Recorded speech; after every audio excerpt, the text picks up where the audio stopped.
program managers and faculty members of all the departments, as well as the General Secretary of the Student Council, Mr. Aslam Mastoi. I would also welcome um, the Director, IUPSS, Mr. Murtaza Noor, along with our delegates, national and international. I would also like to extend the welcome to the esteemed chairperson, Mr. Umair Sharani. Thank you for joining us at Zabis today as we hold the mock session of the International Student Convention and Expo 2018 MUN. I'd like to call upon the stage Zainul Abidin for the recitation of the Holy Quran.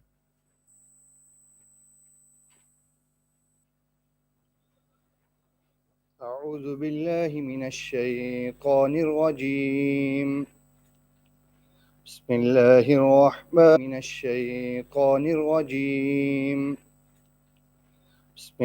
الرحمن الرحيم قل أعوذ برب الناس ملك الناس إله الناس من شر الوسواس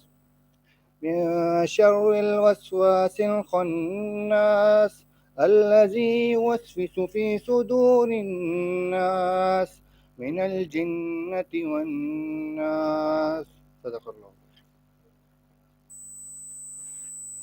Jazakallah. The organizing committee of ZABMUN has prepared some videos that we would like to show you regarding the Model United Nations. If you could please play them.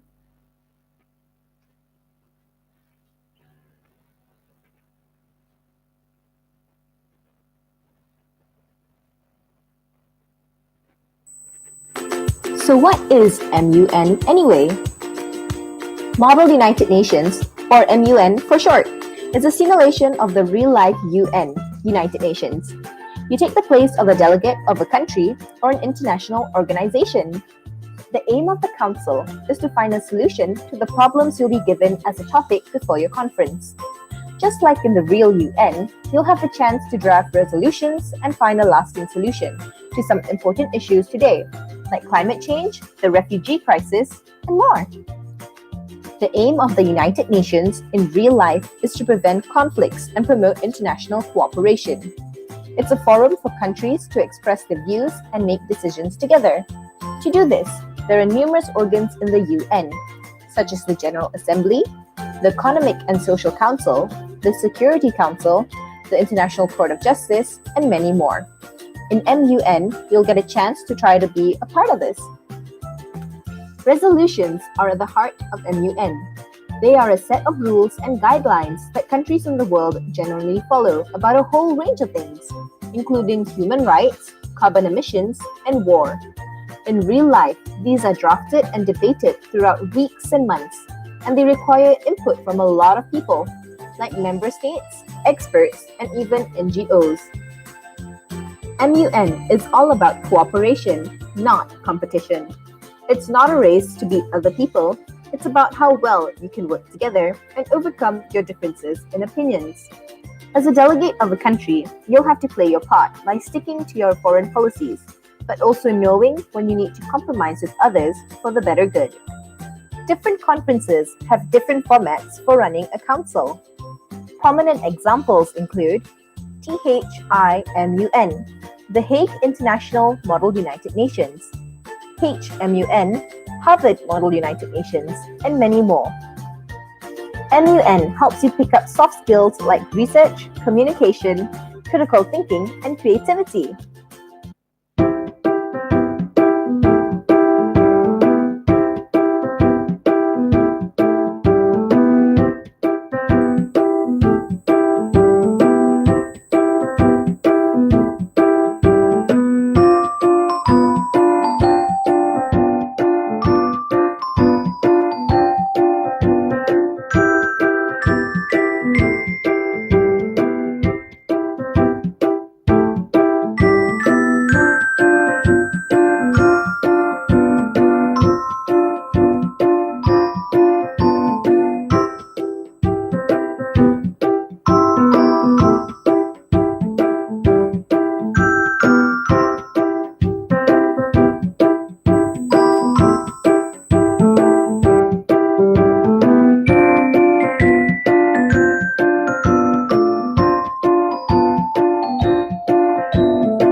Introducing Powtoon.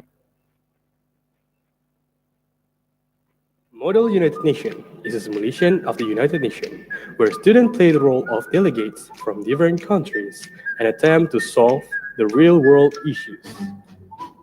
First step, how to dress. As your role is to become a delegate, you have to dress professional and modest. You need to have clean haircut, formal shirt, formal suit, and tie. And of course, every formal suit always pair with a formal pants and a nice formal shoes. When you enter the conference room, don't forget to bring your laptop, your research, and stationery to support you during the conference. For example, our model here brings a highlighter, a pen, a pencil, and a sticky notes. And don't forget to keep your laptop under your desk during the conference. And now, you're ready to go. Second step, roll call. Due to time constraints, we're cutting these videos short. Um, I would now like to call upon the founding president of Zabman, Mr. Ayaz Ahmed, on the stage to please grace us with your address.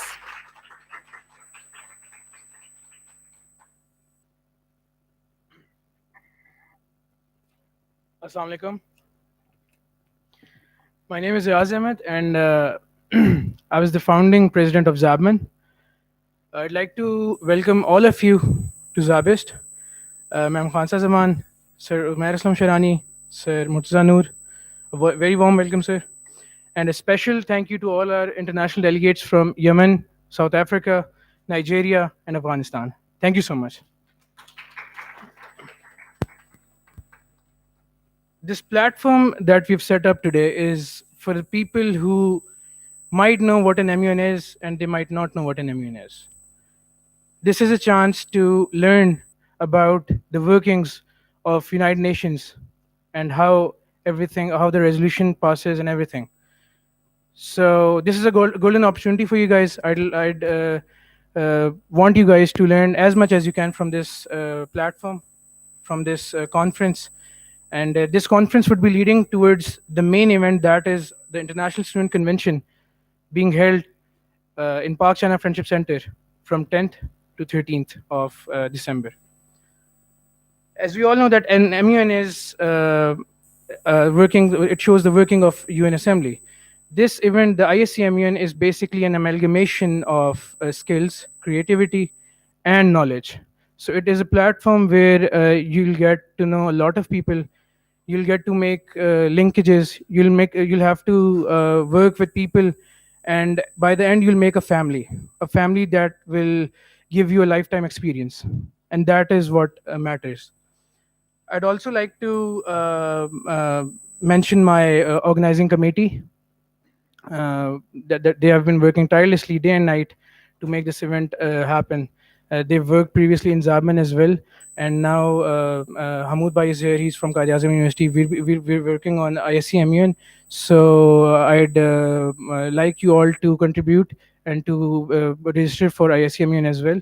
And last but not the least, we have a great name in the MUN circuit, Mr. Umair Aslam Sharani. So he's a gem of a person. He's one of the best chairs out there. So you'll get to learn a lot from him. And one thing that my team and I have learned from all these experiences, that we never give up. So whatever happens in life, do not give up, do not settle for less, and do not give up on your dreams. Make them happen. And thank you so much. Thank you.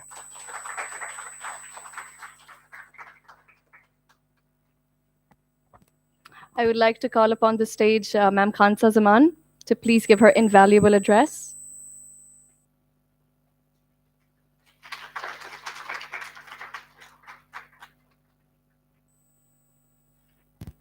Rahim. Good afternoon. I welcome all the students to today's mock session of MUN, especially the foreigner students. To our guests as well, thank you so much for everyone for being here with us.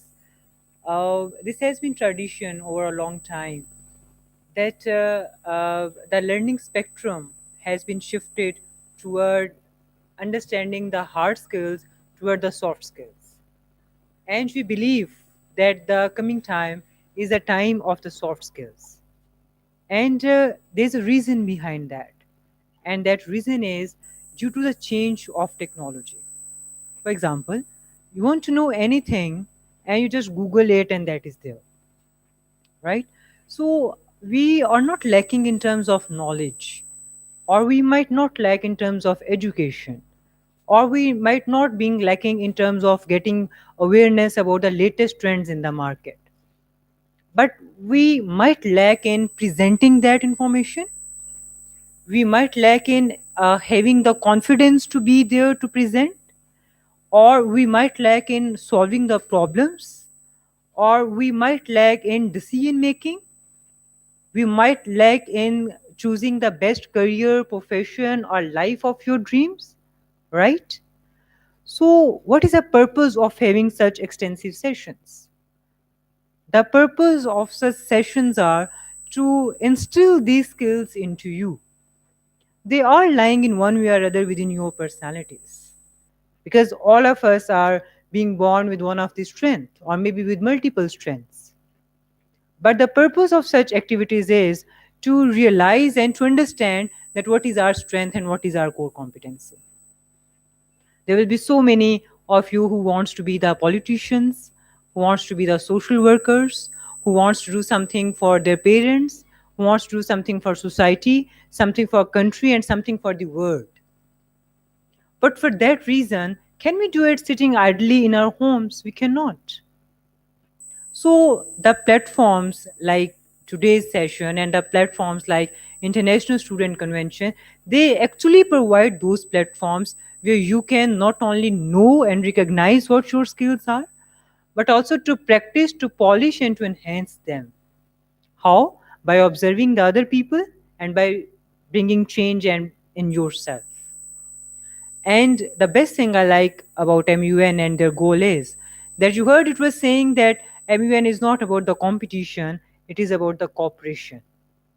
So you all are here like a family. And family's strength should be that they all should go up without making any person letting down.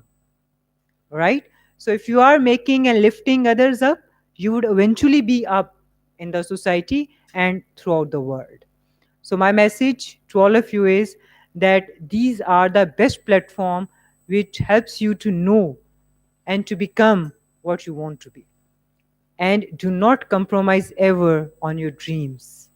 Do not ever compromise on your profession. Because unless there is a dream, you will stay passionate throughout your life.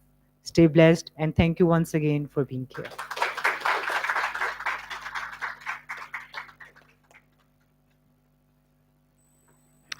I would now request one of the biggest names in the MUN circuit to grace this mock session by not only sharing his vision and experiences with us, but also to start this session officially. Mr. Umair Shanani, please give it up for him.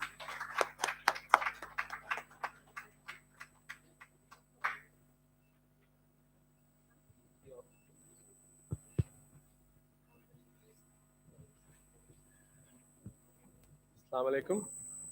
As you all have heard, my name is Umair Shirani, and first of all, I would like to thank the administration and the faculty for calling me here today, and thank you all for joining us in this extremely good learning session that we're going to have today. First of all, I'd like to add something that the videos and the previous speakers didn't mention. I would like to tell you that since you're here today, पांच ऐसी चीजें हैं.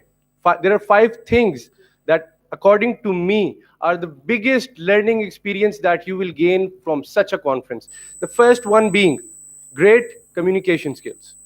That is, trust me, in today's Pakistan, that is one of the major hurdles that the youth is facing. Communication skills. This is the first thing that you will learn. The second thing is also very important. That is critical thinking. Critical thinking and analyzing the situation in front of you. The third most important thing that we need in our future diplomats and our future spokespersons, that is diplomacy. You might have heard the word diplomacy. Some of you might even know what diplomacy means. But today you will get a chance to witness and to learn what actually diplomacy means and what it is. The fourth most important thing, and according to me, this is the most important thing in our society. You will learn something that is very important to the society, that is patience. You would be wondering, why patience? Because in an MUN, in such a conference, delegates are given different countries. Now, I would like to tell you something. It is not very comfortable sitting with a delegate of Israel, for example. But in such a conference, you're learning one single thing, that you're sitting next to a delegate of Israel who is not from Israel. He is from your same society, your same country. But what is it teaching you?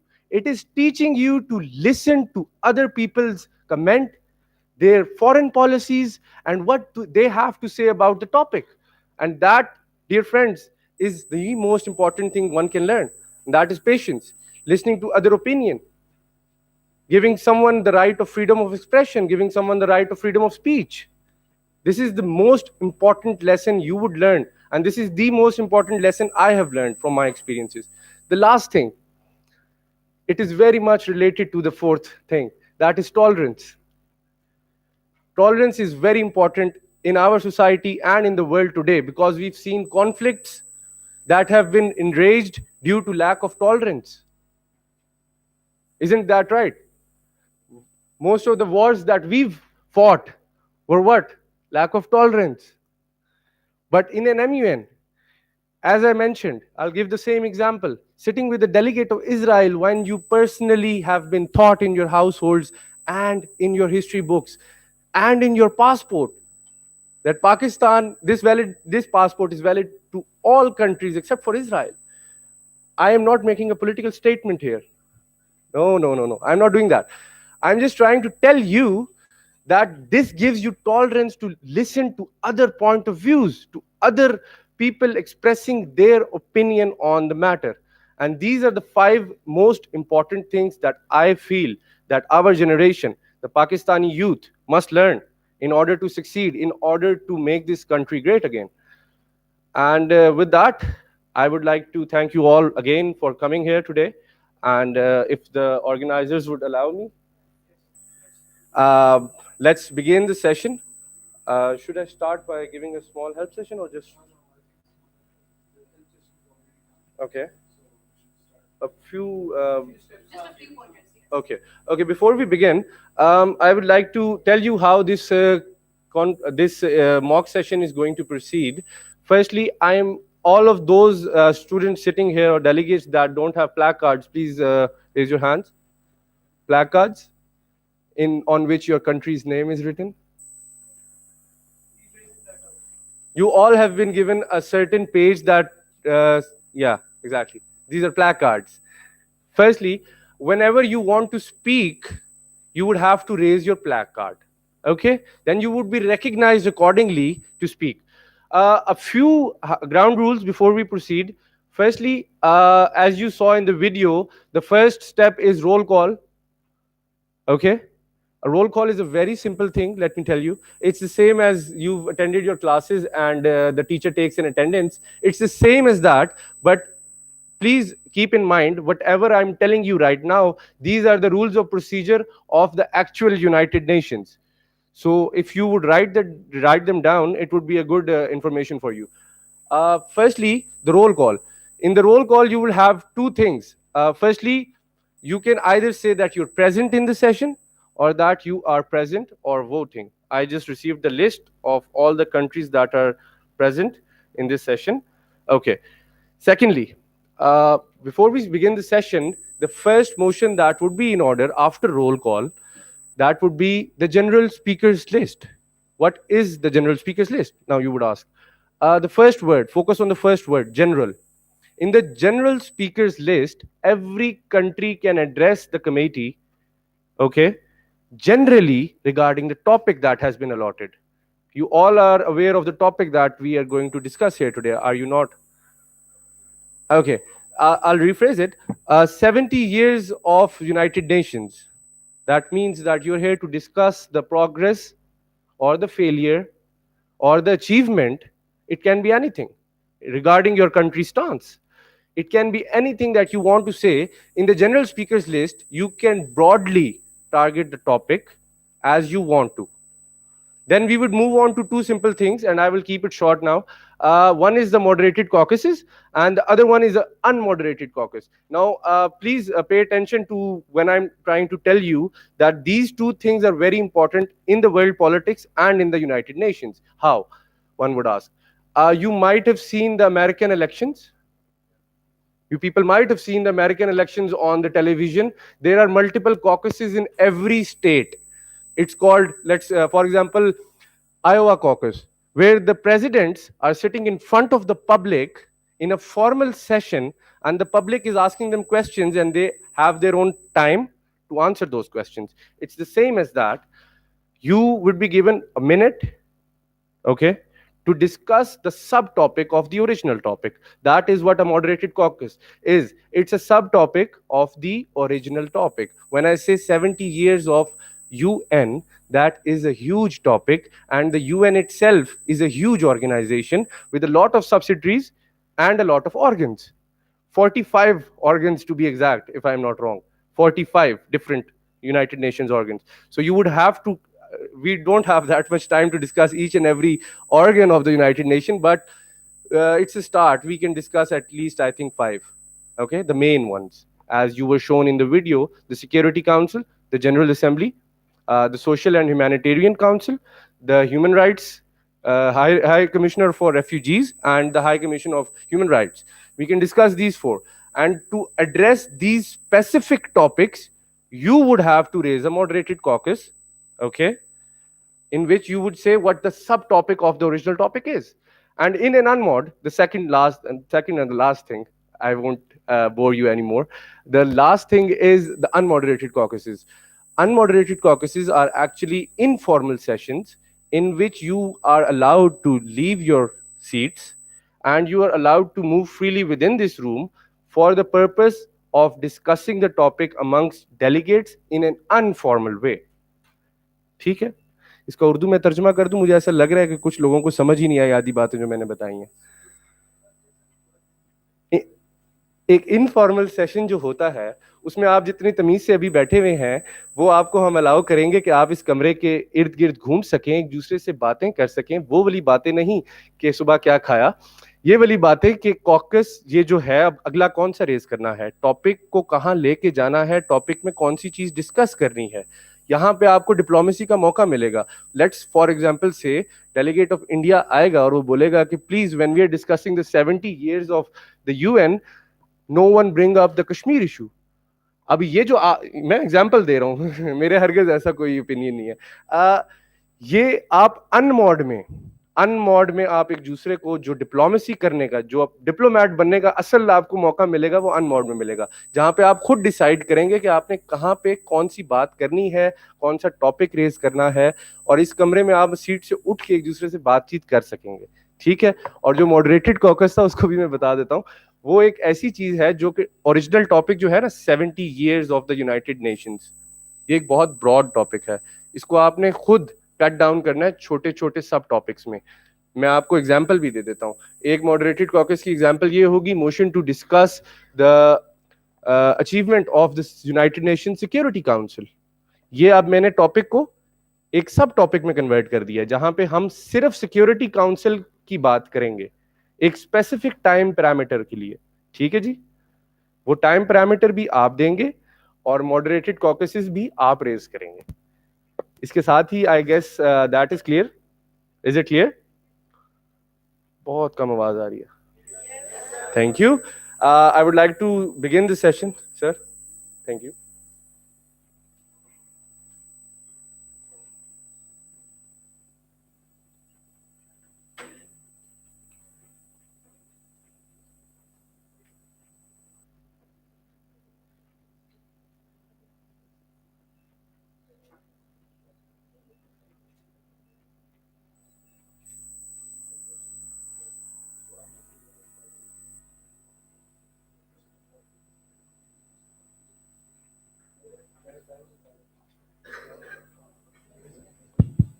Okay. Delegates, while we proceed, एक बात ध्यान में रखिएगा. This is a formal session. This is a very formal session. So when one speaker is speaking, please don't speak while a speaker is speaking. Even when I'm speaking, तो please थोड़ी सी मेरी इज्जत रख के मेरे बात बोल लीजिएगा. और ये बेसिकली सिर्फ एमयूएन का रूल नहीं है, ये हर दुनिया के पार्लियामेंट, हर यूनाइटेड नेशन के फोरम पे यही रूल अप्लाई होता है कि चेयर बोल रहा हो या स्पीकर बोल रहा हो, आपने उसको सुनना है. यही मैंने आपको पांचवी बात बताई थी, tolerance.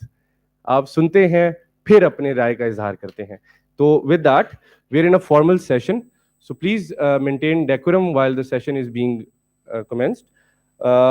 Firstly, I would like to commence the session by conducting roll call.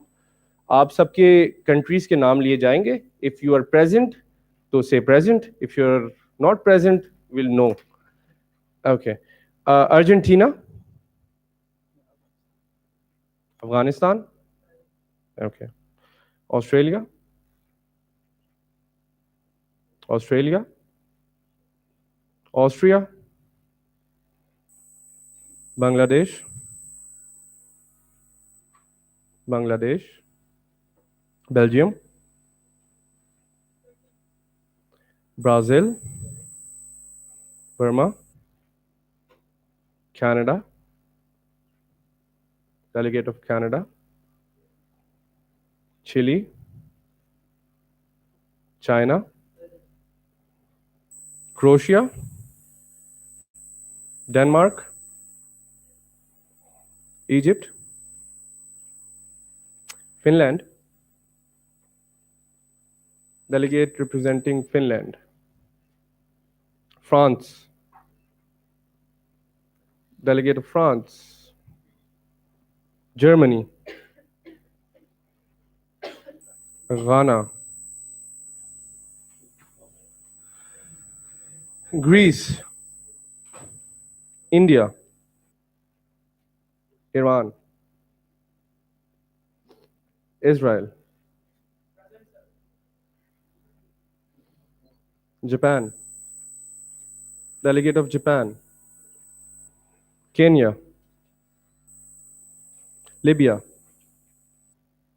Lebanon, delegate of Lebanon, Nepal, Netherlands, Nigeria, Norway, North Korea, Pakistan, Palestine, Philippines, Portugal, South Africa, Spain, Saudi Arabia. Do we have a delegate representing Saudi Arabia? South Korea, Sri Lanka, Sweden, Switzerland, Syria, Turkey, United States of America, United Kingdom. Anyone whose name hasn't been called out? Anyone else?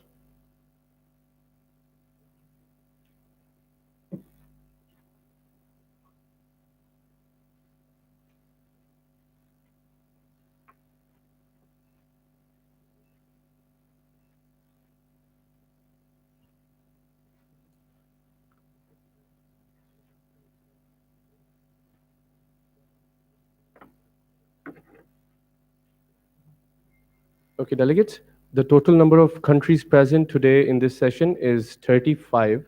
That means the simple quorum or the simple majority would be 22. Simple majority, I'll explain what a simple majority is. To pass a motion or to pass a resolution, the House needs a simple majority. Okay, that is 51-49 votes. Okay, simple majority means 51-49 on the other hand. So the simple majority today would be 22. So in order to pass a 23, yeah. 23. So in order to pass a moderated caucus or in order to pass a draft resolution, you would require 23 votes. Am I clear? Okay. With that, are there any points or motions on the floor? That motion is in order. All those in favor, raise your placards. I just told you, you need 22 votes to pass a motion. If the debate doesn't start, the session doesn't start. That means all of you have to raise your placards without speaking anything. That motion clearly passes. Thank you. Delegates, are there any further points or motions on the floor?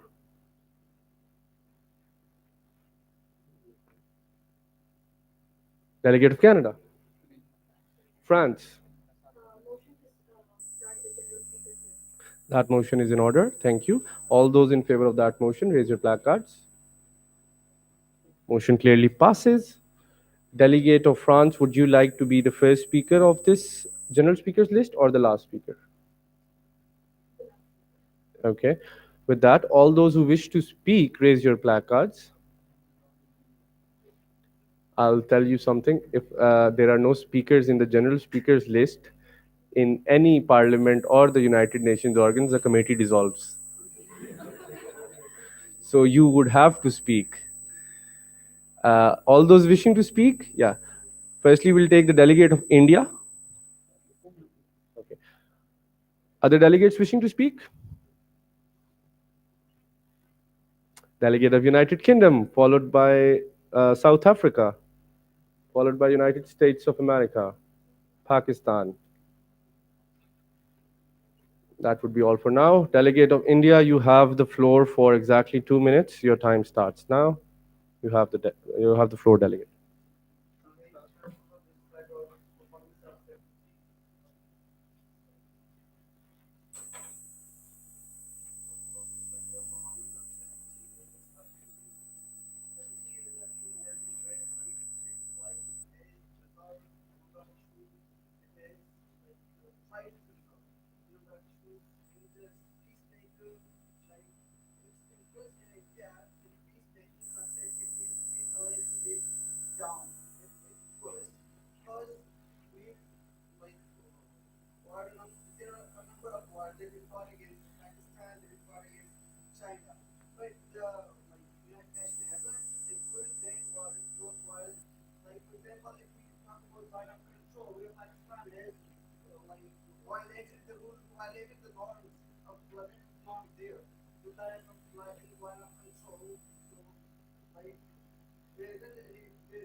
Time to. You yield the rest of your time to. Your time is still running. You have to yield it either to the chair, either to another delegate, or to questions. So you yield your time to. Delegate of Pakistan, do you accept that yield? You have 50 seconds left.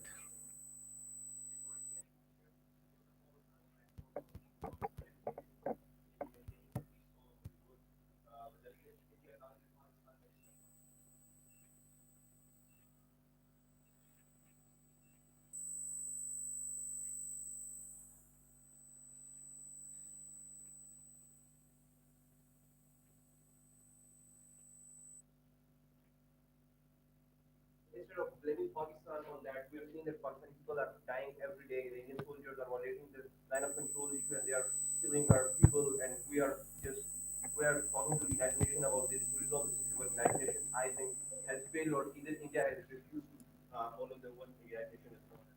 Secondly, if I want to know the question on Kashmir, I would just say that Pakistan understands that they should be given the right to they should have the right of referendum. Either they choose Pakistan or either they choose India. But India is just forcing them and killing them, criminalizing them, cursing them, and they think that by this way they can take over Kashmir. But they can.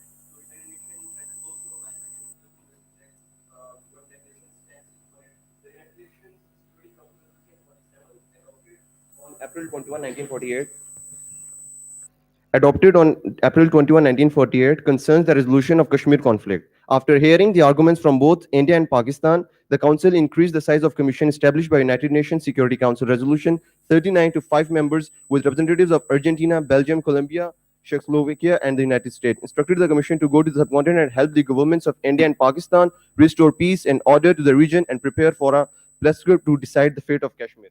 But instead of following this, India refused, and the United Nations ordered India to have referendum over Kashmir, but that was totally rigged, and that's what that was accepted by United Nations. So instead of blaming, may I continue, please?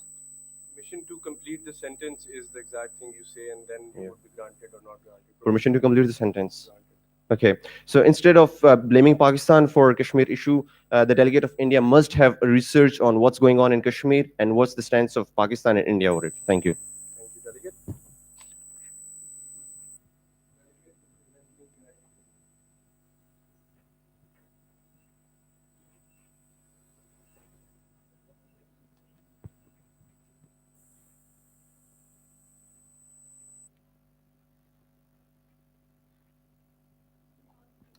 Could you please raise the placard each time you reply?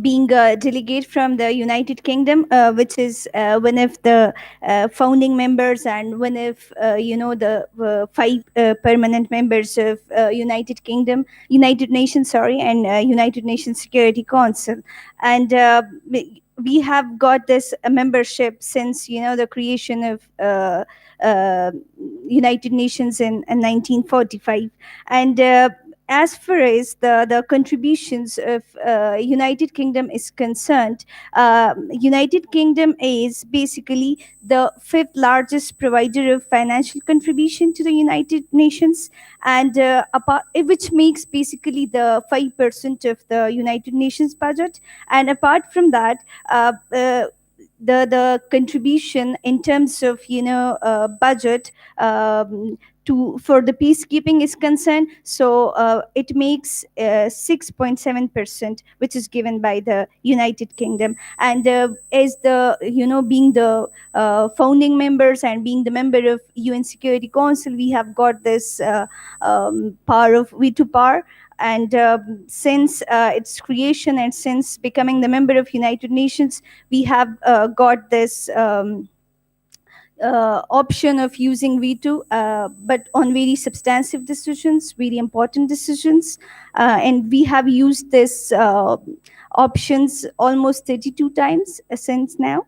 And as far as the modernization and reforms of the United Nations and United Nations Security Council particularly is concerned, so we have stated our support many times for the reforms of the Security Council. For example, it's can I complete my sentence? Okay. Okay. We have got this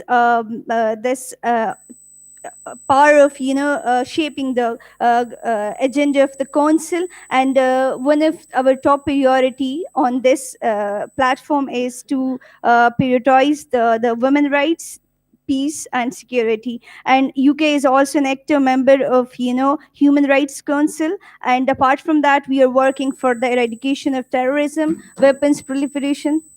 Thank you.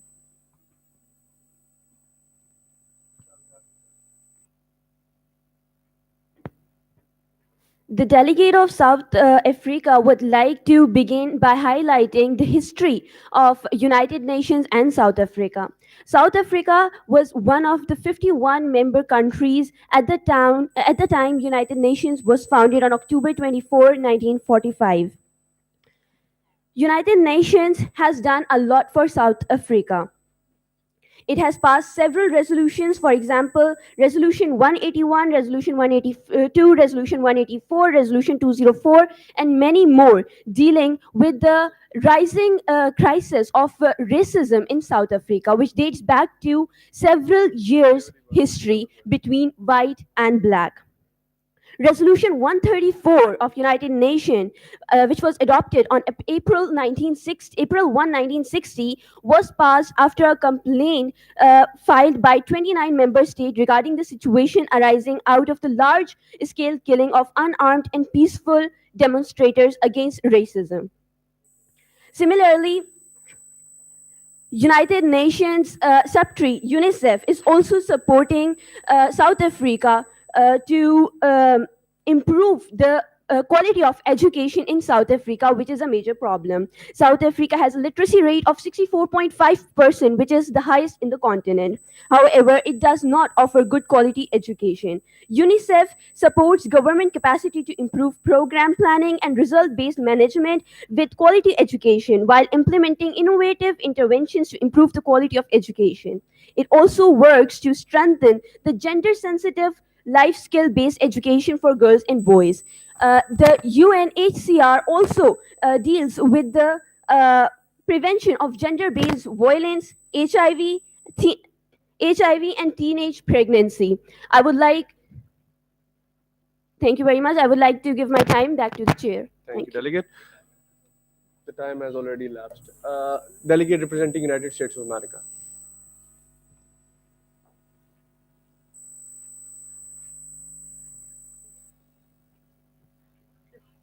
The delegate of United States of America would like to thank the chair for recognizing him. First of all, I would like to state that the meeting that has been conducted here is on the topic of the successes of the UN. And while this is a very important topic, I would like to pinpoint the statement said by the delegates of India and Pakistan, who were not applauding the successes of the UN, however, pinpointing one of the failures, as I would say. However, I would like to remind both of the countries that UN successfully created a ceasefire within your places, decrease the status of your war conditions in Kashmir, while at the same time decreasing the amount of enmity that existed between your countries. I would like to remind you to stay calm within these conditions, however, because this decorum is for discussing the successes, not the failures, and not for starting flame wars or pinpointing how someone is better than the other. While saying that, I would like to state that the UN has, for a while now, created many successful conditions for different countries, has sent for many peace treaties, while at the same time created many peaceful conditions between different countries. And I would like to applaud them for their successes as well. I would like to return my time to the chair. Thank you. Thank you, Delegate. With that, the delegate representing Pakistan.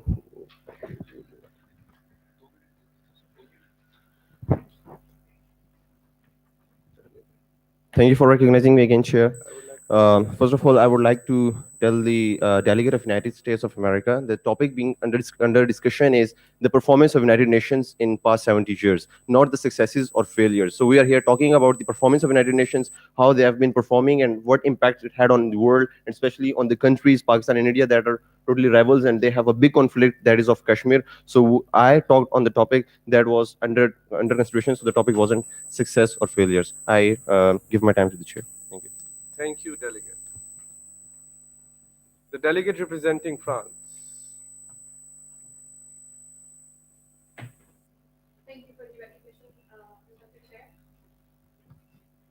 France has always been one of the strongest proponents of peace throughout the world, throughout history. And as such, France would like to emphasize on the issue of terrorism. France, ever since the shooting, the Charlie Hebdo shootings in 2015, has had over nearly 300 people lost due to jihadist attacks. And so France would request the United Nations to discuss the issue of the growing concern of terrorism in the world, because it doesn't seem to stop anytime soon, and strict measures need to be taken in order to tackle the situation. And France would like to would appreciate if delegates of Saudi Arabia and Iran would come forward and like to collaborate on this issue precisely. I'd like to yield the rest of my time to the chair. Thank you, delegate. The next speaker is the delegate representing Kingdom of Saudi Arabia. Thank you, Mr. Chair. Before you speak, all those wishing to speak, please have your names registered in the general speakers list, because it's about to exhaust. Thank you. Yes, delegate. Mr. Chair, I would like to bring the attention of the committee on a very important topic. Like we've always seen, we usually discuss the Security Council whenever it's a UN meeting is held, and we see Pakistan and India fighting over Kashmir issue, which is not being resolved in the past 70 years. I would like to bring the attention on a very important topic for the Security Council that is going on these days and happening for the past decade, and that is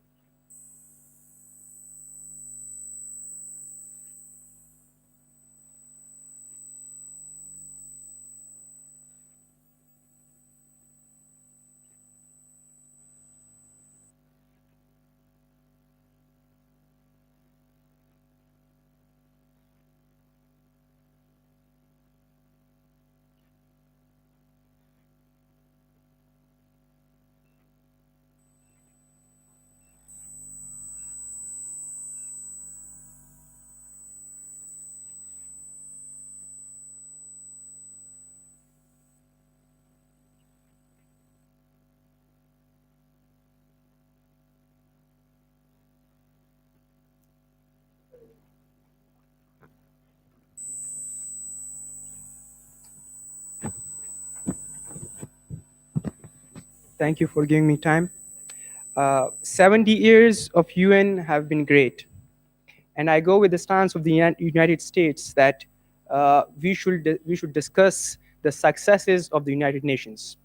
I congratulate the UN Assembly for resolving conflicts around the globe and for intending to resolve the conflicts around the world. UN is doing a great job with respect to refugees, education, and terrorism in the shape of UNHCR, UNICEF, and of course, the United Nations peace missions. But there are certain issues that lead us to minor conflicts. And we want that these conflicts can be resolved through negotiations and table talks and by mutual acceptance.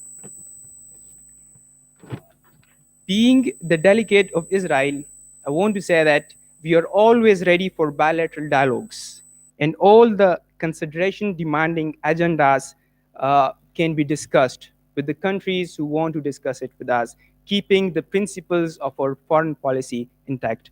I give the time to the chair. Thank you.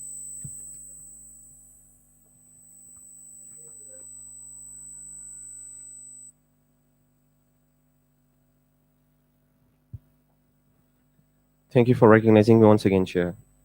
Okay, so Pakistan officially joined the United Nations on 30th September 1947, just after over a month after its independence from the British Empire. Today it is a charter member and participates in all the United Nations specialized agencies and organizations.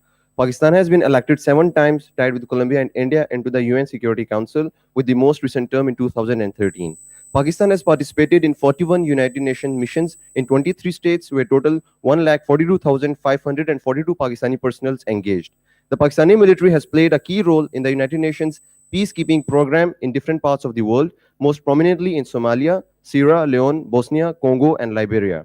As of 2009, Pakistan stood as the largest contributor of the troops to United Nations peacekeeping mission in the world and was followed by Bangladesh and India.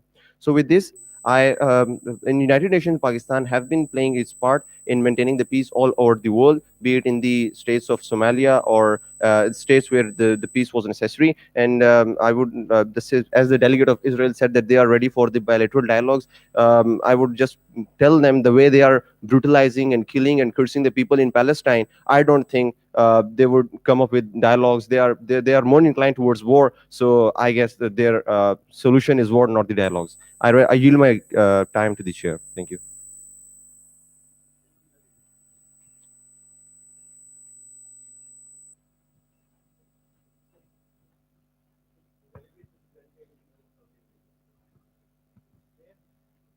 I would like to point out this one event where the delegate of Israel that we should talk about the successes of the UN, where I completely disagree. And I want to talk about the failures of the UN because that's what we have to talk about and that's what needs improvement.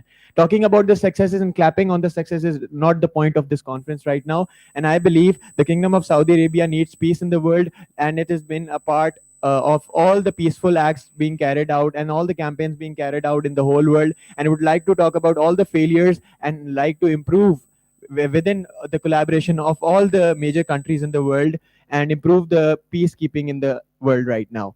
Thank you. I would like to yield my time to the chair. Thank you, delegate.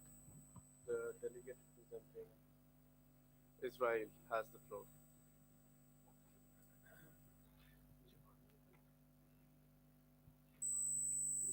The honorable delegate from Pakistan mentioned me and said that we are violating international laws and we are violating human laws.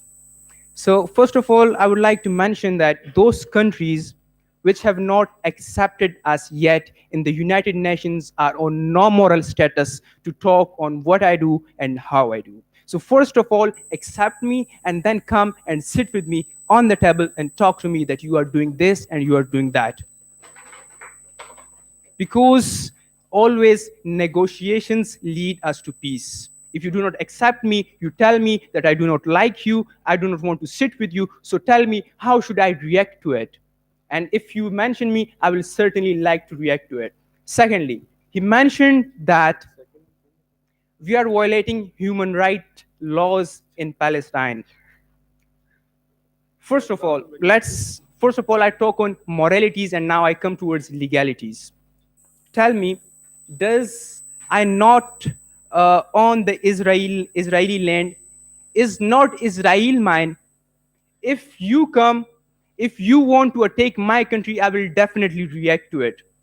There are terrorist groups on the Gaza lines who are consistently trying to take me. So I do it for my protection. I am not interested in creating troubles and in creating wars in the world. I am just protecting myself. And this right has given to me by international law and by all humanitarian law, by all the conventions, the Geneva Convention, all the conventions passed by the UN, and all the conventions to which in all the countries, including Pakistan, is ratified. Thank you so much. Delegates, some ground rules. A diplomat, a true diplomat, never says the word I, me, or we. It refers to its country as a third party. It refers to itself as a third party. You are not supposed to say, I will not allow this. You're not the Secretary General of the United Nations. Only he can say that. Only he can say that. I'm very serious right now. Only the Secretary General of the United Nations, while addressing the United Nations, can say, I will not allow such humanitarian crisis. The countries, the diplomats representing the countries are not supposed to say that. Okay, these are some ground rules. And before we take the next speaker,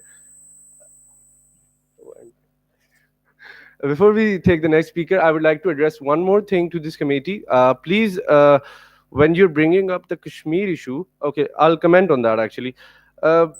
Most of us Pakistanis think that the United Nations, मैं उसी उर्दू में समझाता हूँ आपको, आप सबको लगता है कि यूनाइटेड नेशंस में पाकिस्तान और इंडिया हर वक्त जाके कश्मीर की ही बात करते रहते हैं. तो मैं बहुत क्लियरली आपको अभी स्टेट कर देता हूँ. आपने रेजोल्यूशन 47 मेंशन की, जो पहली रेजोल्यूशन थी कश्मीर के ऊपर जो पास हुई थी. आप में से कोई भी अगर उसका पहला आर्टिकल पढ़ के आता तो यहां पे आज कश्मीर की बात ना होती। पहला आर्टिकल कहता है कि पाकिस्तान लाइन ऑफ कंट्रोल से अपनी फोर्सेस हटाएगा। क्या कहता है? तो अगर किसी ने कश्मीर की बात करनी है और ये आर्टिकल भी वो बोलेंगे तो आपको पता होना चाहिए कि आप अपने मुल्क की ही फॉरेन पॉलिसी को तबाह कर गए हैं, क्योंकि पहला क्लॉज कहता है कि Pakistan will withdraw it's forces. Second clause says India will withdraw it's forces, not all of them, not all of them. Right now India has 6 million troops stationed in Kashmir. That is more than your whole military combined. Just stating out a fact, that is more than the whole military combined. But the second clause says that India will sustain its number to at least 2 lakh. 2 lakh तक फौज वहां रखेगा, बाकी को वापस बुला लेगा। उस रेजोल्यूशन में क्या बोला गया? पाकिस्तान टोटल फोर्सेस वापस बुलाएगा, इंडिया कम करेगा। थर्ड क्लॉज, जैसा कि इन्होंने बोला, हम सब पाकिस्तानियों ने सिर्फ थर्ड क्लॉज पे फोकस किया है कि कश्मीर में रेफरेंडम होना चाहिए। थर्ड क्लॉज कहता है जब पहली 2 शराइत पूरी हो जाएंगी तब इंडिया रेफरेंडम करवाएगा अंडर यूएन वॉच डॉग। और जिस तरह इंडिया के डेलीगेट, ये तो मैं आपकी सलाह कर रहा था, आपने बोला कि sure I will give you time to comment on that. आपने जैसे बोला कि पाकिस्तान बलूचिस्तान का मसला लेके बैठ जाता है, पाकिस्तान कभी बलूचिस्तान का मसला लेके नहीं बैठा यूएन में या कहीं और, वो आप ही की कंट्री होती है। So when you know accusing something, तो मेक श्योर कि इट्स योर एक्विजिशन। मतलब अपनी एक्विजिशन को उनकी एक्विजिशन बना के पेश करना इज लाइक मतलब मैं क्या बोलूं ठीक है तो प्लीज मेक श्योर कि एक्विजिशन किसकी है और कौन कर रहा है, ठीक है? Is that clear?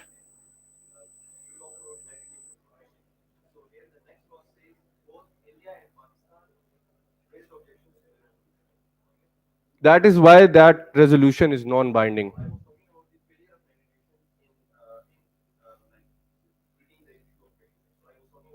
Acha, since you are very much grieved on the matter of Kashmir, let me tell you another fact. In 2010, and this goes out for all of you, in 2010, the United Nations Security Council put the Kashmiri dispute in the list. There's a list in the UN. It's called the list of undisputed territories.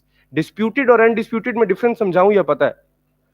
Disputed का मतलब है कि इस पे लड़ाई है, undisputed there is no fight on this territory. 2010 के अंदर कश्मीर को अनडिस्प्यूटेड टेरिटरीज की लिस्ट में यूएन ने डाल दिया था, पहली बात। दूसरी बात, 2006 में एक शिमला कॉन्फ्रेंस के नाम से कॉन्फ्रेंस हुई थी, अगर आपको पता हो। पता है जी? उस शिमला कॉन्फ्रेंस में आपने और इंडिया के डेलीगेट्स ने मिलकर किया था कि कभी भी कश्मीर का मसला जब हल करेंगे तो तीसरी पार्टी को नहीं आने देंगे, तीसरी पार्टी बीइंग यूएन। तो you see where I am going with this. तो हर पाकिस्तानी को पता नहीं क्यों लगता है कि सिर्फ यूएन के फ्लॉ में कश्मीर इशू ही है। मतलब there are Yemen issue, there are humanitarian crisis in Syria going on, North Korean missile crisis, the killing of Jamal Khashoggi. There are so many numerous topics you can touch, but you are coming towards that one single topic.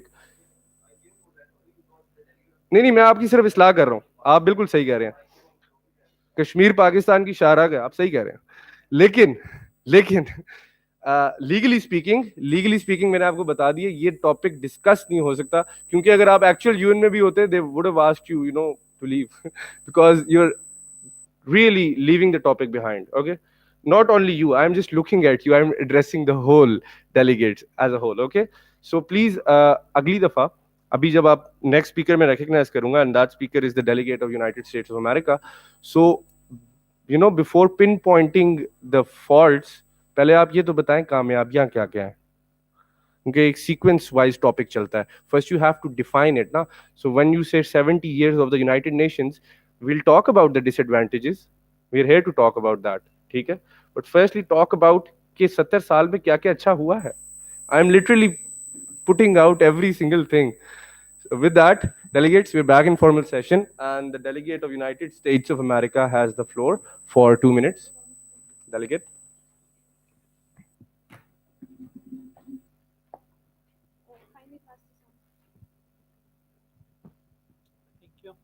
The delegate of United States of America would like to pass a motion.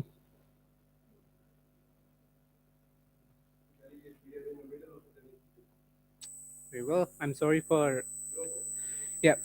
So generally speaking, I would like to speak upon the topics that were raised by both Israel and Syria on the topic of the Strip of Gaza and how terrorism is being caused there.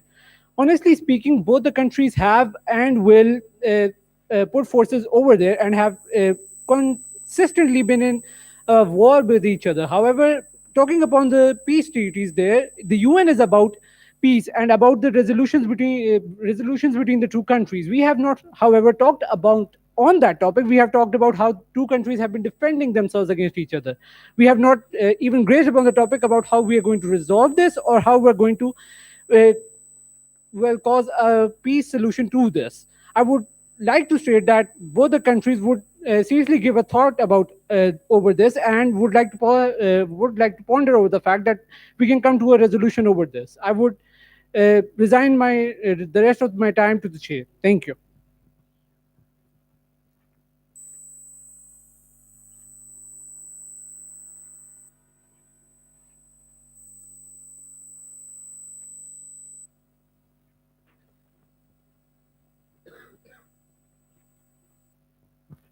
Thanks for recognizing the Japan delegate. First of all, the dire need of the hour is that in spite of creating such a deleterious or enmities among the countries, the basic purpose of any country like Japan or United Nations is to maintain a progress and prosperity in the continent. In taking account the history backwards about Japan, I want to ask you that, and may increase the facts that Japan became the first time member of United Nations 1956, still making its economy better in 1970, and it is still a harassing point for the country that Japan is going to contribute about 11% of the total GDP in the economic power of United Nations. Now, the burning issue that the delegation of Japan is taking the whole country in a risk is that why our country is not being recognized as a permanent member of United States Security Council, because we are providing the 25% of our own economy and 11% of the total GDP or total finance in the council. Moreover, the G4, the Group 4, in which Brazil, India, Japan and Brazil are located. So, in making such a consensus, our main motto is to maintain the decorum, to eradicate the poverty, to eradicate the corruption, and to make the pass with the CPEC related. So, thank you very much, and pass it to the chair.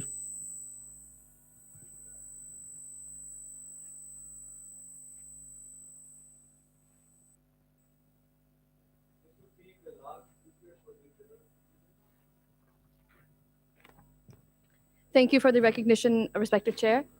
Delegate of France would firstly like to address the delegate of Saudi Arabia, where this delegate of Saudi Arabia claimed to be a proponent of peace, where I would like to switch on their memory and I would like to brush up some knowledge that quite contradicts their statement. In 2017, which is last year, the Saudi led coalition in Yemen costs lives of thousands of Yemeni. They included unlawful and illegal airstrikes that were directly under the direction of Saudi Arabia. Furthermore, just recently, the murder of Jamal Khashoggi, that has been CIA actually issued a statement where they solidify the direct link between the Crown Prince Mohammed bin Salman and the murder of Khashoggi. And so it just sort of unsettles the delegate of France, where you have a delegate quite openly contradicting their country's stance in the world right now as we speak. And so I would like the delegate of Saudi Arabia to please refresh their memory, and also if they have anything to contribute, and also putting aside all of our differences that have happened in the past, moving forward, obviously we would like to look toward permission to please continue my sentence. Okay, we would look towards coming up with strategies to minimize the damage, if not completely bring it to a halt. I would like to yield my time to the chair.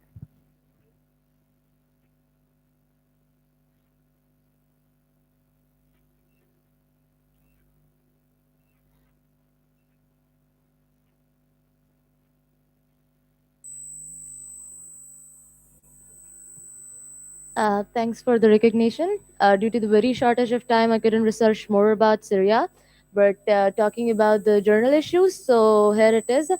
Uh, we all know that Syria is facing the humanitarian crisis since a few years, and while talking about the, just like the delegate of Saudi Arabia said, while talking about the failures of United Nations, so the United Nations up till now has only established one peacekeeping mission in Syria, that too in response to the Syrian civilian war. So I guess it should work more on helping Syria to dissolve the humanitarian crisis, because the countries involved in the crisis, particularly mentioning Russia, Israel, US, and Turkey. So I guess they should. They all talk about terrorism, but to my information, I guess they should probably take their hands full of blood out of Syria, and they should work on their countries instead of just intervention in Syria.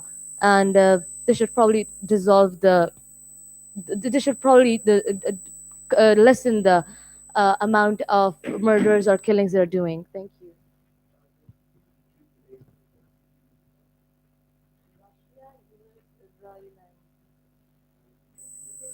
Of Syria, you would like to end their intervention?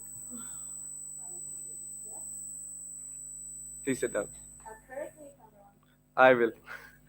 Firstly, the government of Syria, led by Bashar al-Assad, requested the Russian Federation to intervene into the matter in 2011. Okay, and the civil war has been going on since 2011, and it has been like 7 years now.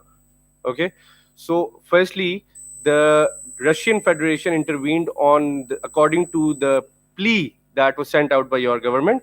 Okay, the United States of America intervened by a NATO collision that they thought there were humanitarian violations going on in Syria. They intervened on humanitarian purposes. The Turkey. Now, Turkey has a past with the country Syria and its population. Turkey intervened to end the Kurds' terrorism alongside its border. But all of that escalated into, much. It is a multi-dimensional civil war where international countries have intervened, and it goes beyond just these three countries. UAE is present. UAE helps. Iran is there. Saudi Arabia is there. These are the main two countries, Iran and Saudi Arabia, that are helping or not helping Bashar al-Assad in the civil war. Okay, and then came these three countries, then came France, then came United Kingdom, and now it's a whoever can come party. So people are just coming and going. Yeah, actually representing the country itself, you can't say that. I'll tell you what you should be saying representing the delegation of Syria. You should be saying that we are against the humanitarian violations the United States is carrying out in our country.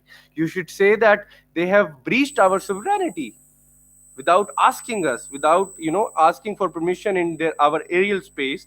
They have continued, like, I guess the exact number right now would be 1,425 airstrikes that have been dealt in these past 7 years by not only the United States but all the collision parties. Okay, you can say that, while excluding Russia out of it, because Russia is your not only ally but only forefront ally.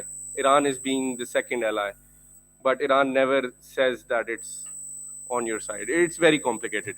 Okay. With that, the last speaker would be the delegate representing Chile.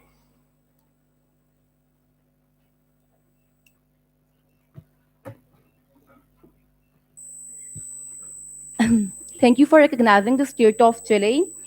Chile has joined the United Nations on October 24, 1945. All the delegates have talked about, basically our topic was fiascos and success of United Nations, and the respective delegates have emphasized on the fiascos of United Nations. First of all, let me clear one thing. United Nations is not a moribund organization. It is still working for the international peace. Let me give you an example, because we, the state of Chile, holds a profile of peacekeeping contributors. We are the peacekeeping contributors. We have always contributed towards peace. We have always committed to promote human security internationally by reducing violence and constructing democratic state institutions. Democracy. We have advocated democracy, and for this, we have uh, discouraged all those states who were authoritarian. Just have an example of Iraq, Saddam Hussein.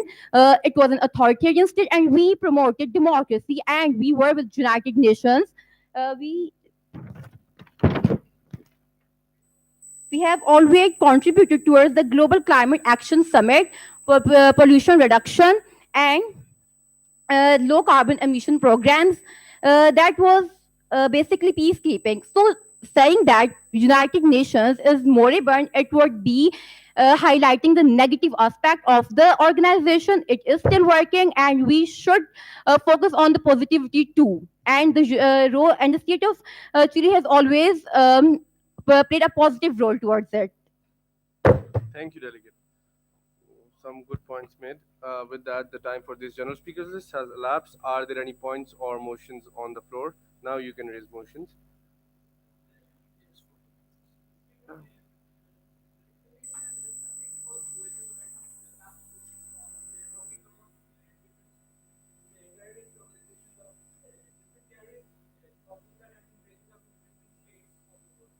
Please rephrase it.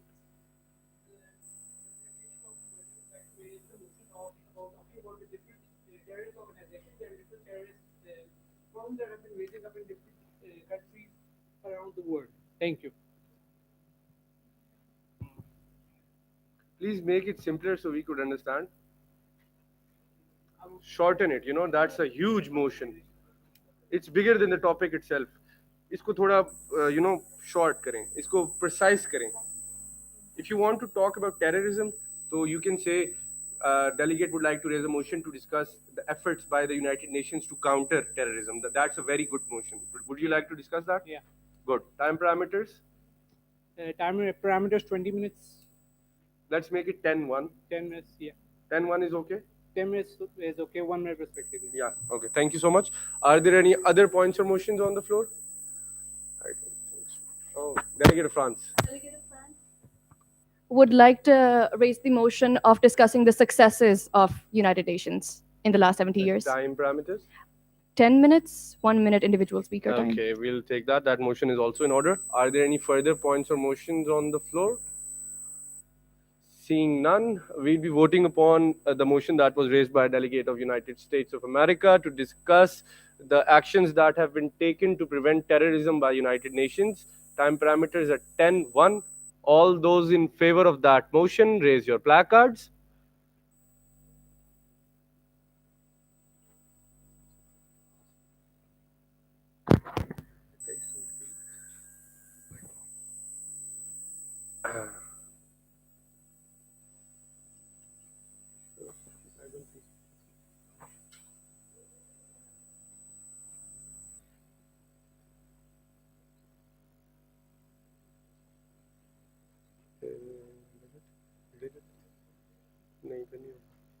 That motion fails by 1 vote.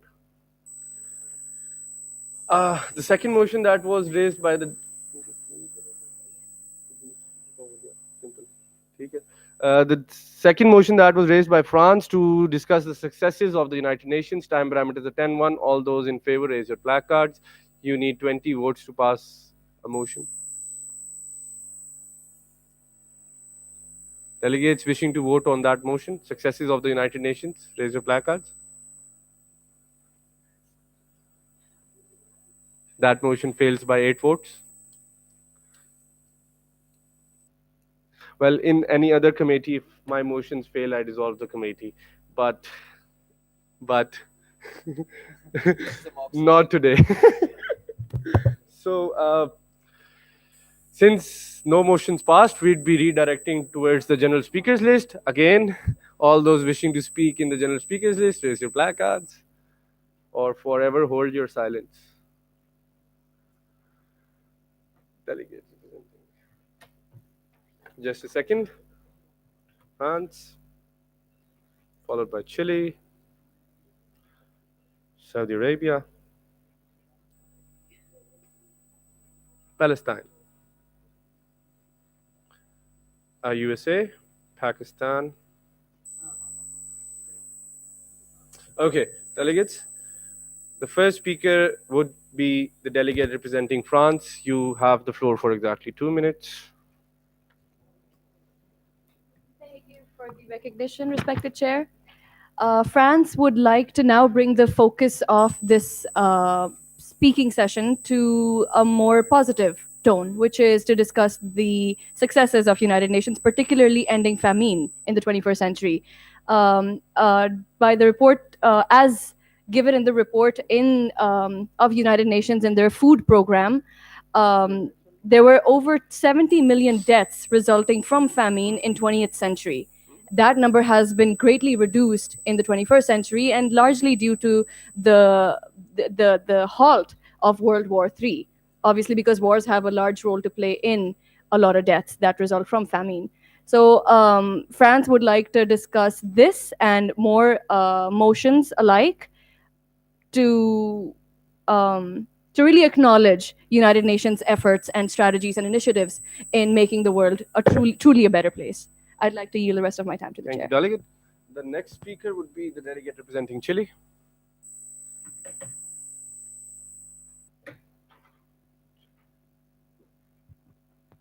Thank you for recognizing me. Sorry, my state, Chile. Chile has United Nations has done a lot for globalization. 21st century is about globalization, and international arena is focusing on globalization, liberalization, the promote of trade and multilateral trade relations are developing between different nations, between different states, and different state actors emphasize on the liberalization. It discourages the military interventions, and strongly encourages the liberalization. So we should focus, all the states who are representing on international arena must focus on liberalization rather than interventionist policies. Thank you so much, delegate, for that. You'd like to yield your time to?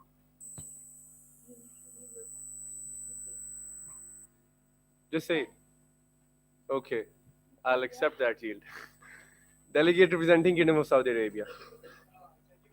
I would like to address the delegate of France, first of all, how they talk about positivity, but initially when I was talking, when the delegate of Saudi Arabia would was talking about positivity in the whole session, they pointed out all the bad, all the failures, all the chaos that has been happening in the country, and then their manipulation and the diplomacy comes to the point where they say they are the supporters of human rights and freedom, and they don't even allow hijab in their own country, which is a highly disregard for the human countries right now.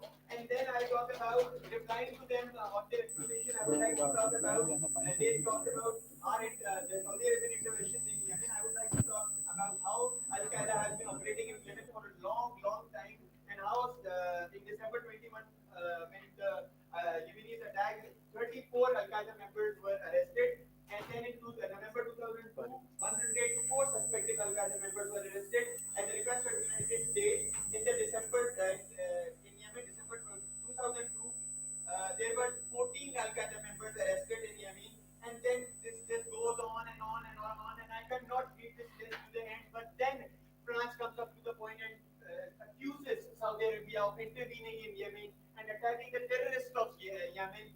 Why should we not do that if we are the peacemakers in the world, if we are the supporters of the world? I would stick to my word of being the supporters of peacemaking this whole world, and I would yield my rest of the time to this year. Thank you. Thank you, delegate.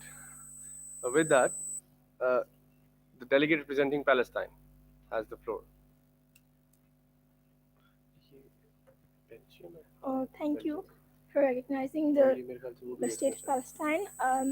First of all, I would like to commend the UN efforts in Palestine, having provided a platform to the Palestinian people. But here I would like to also highlight the remarks of my Israeli counterpart, where he said that they're ready for bilateral talks, but why don't they comment on the illegal land settlements that they have made in Palestine and the violation of the UN plan that was recommended for a two-state solution? Why don't they comment on that, and the freedom of movement that has been restricted for the Palestinian people living in Israel. I would like him to comment on that. Thank you. And I would like to give my time to the chair. Thank you, Delegate. You should speak up more often. Delegate representing United States of America.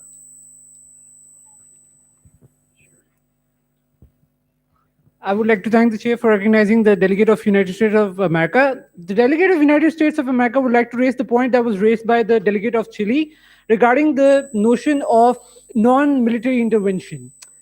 I would like to state that it's quite easy to state that non-military intervention is fine when something like that doesn't really happen in your country, or usual military attacks or political attacks or terrorist attacks don't happen in your country.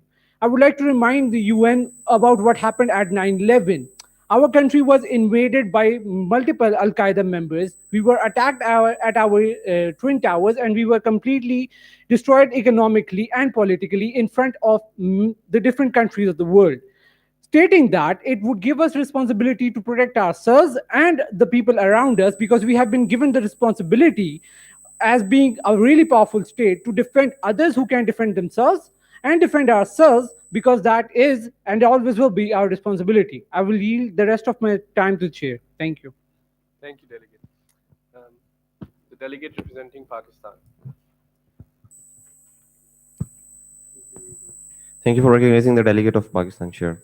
Okay, first of all, I would start, the delegate of Pakistan would start with the intervention of the delegate of United States, talk about the 9/11 and about the terrorist attacks in their own country, but they forgot that they have been involved in drone attacks in Pakistan, Afghanistan, military intervention. I want to talk about the intervention of USA in Pakistan, the way they are killing the innocent people of Pakistan by drone attacks. They are killing people in attack where that was in Salala, I guess. Other than that, our sister Afsha Siddiqui, she's in the prison of United States of America. She is being demoralized in front of her son. So that's the biggest human right violation. Other than that, he talked about the terrorism. United States of America is itself a biggest terrorist state, as they have been uh, they invaded in Pakistan for killing Osama bin Laden. May I complete my sentence? By killing Osama, they killed Osama bin Laden without taking Pakistan, without talking to Pakistan. That is again the violation of sovereignty of any state. Plus, they have invaded their army in Afghanistan. That is again act of terrorism. So they themselves have been involved in so much terrorist activities that they have no right to talk about the terrorism, because they themselves are terrorists. Thank you.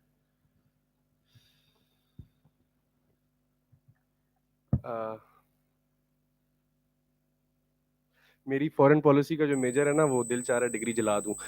पहली बात, एक minute, delegate, first of all, both of you, no need to laugh. It happens all the time.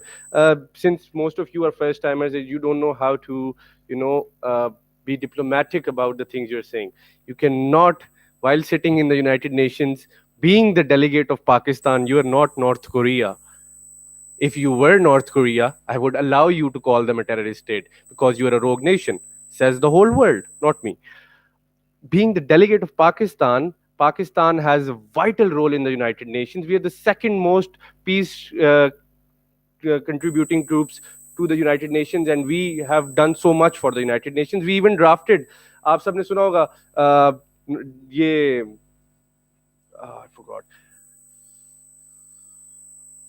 I forgot that treaty. ये जो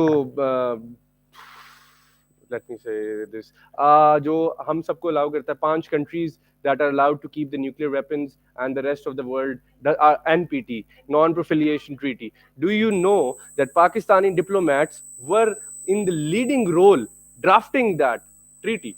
So having so much done for the United Nations, you have to understand how to address the council. Firstly, not only you, every single one of you. Firstly, as you said that they invaded Pakistan and killed Osama bin Laden, there's a difference between invading and interfering. Firstly, you need to know that, okay? Interfering, when I say interfering with the country's sovereignty is what you should have said. But Osama bin Laden was a world-renowned terrorist, okay? And the fact that he was found in Pakistan and the fact that you are stating out that they invaded your country for is very hypocritical. Uh, I'm not making a political comment here. I'm just trying to tell you that how to, address that fact.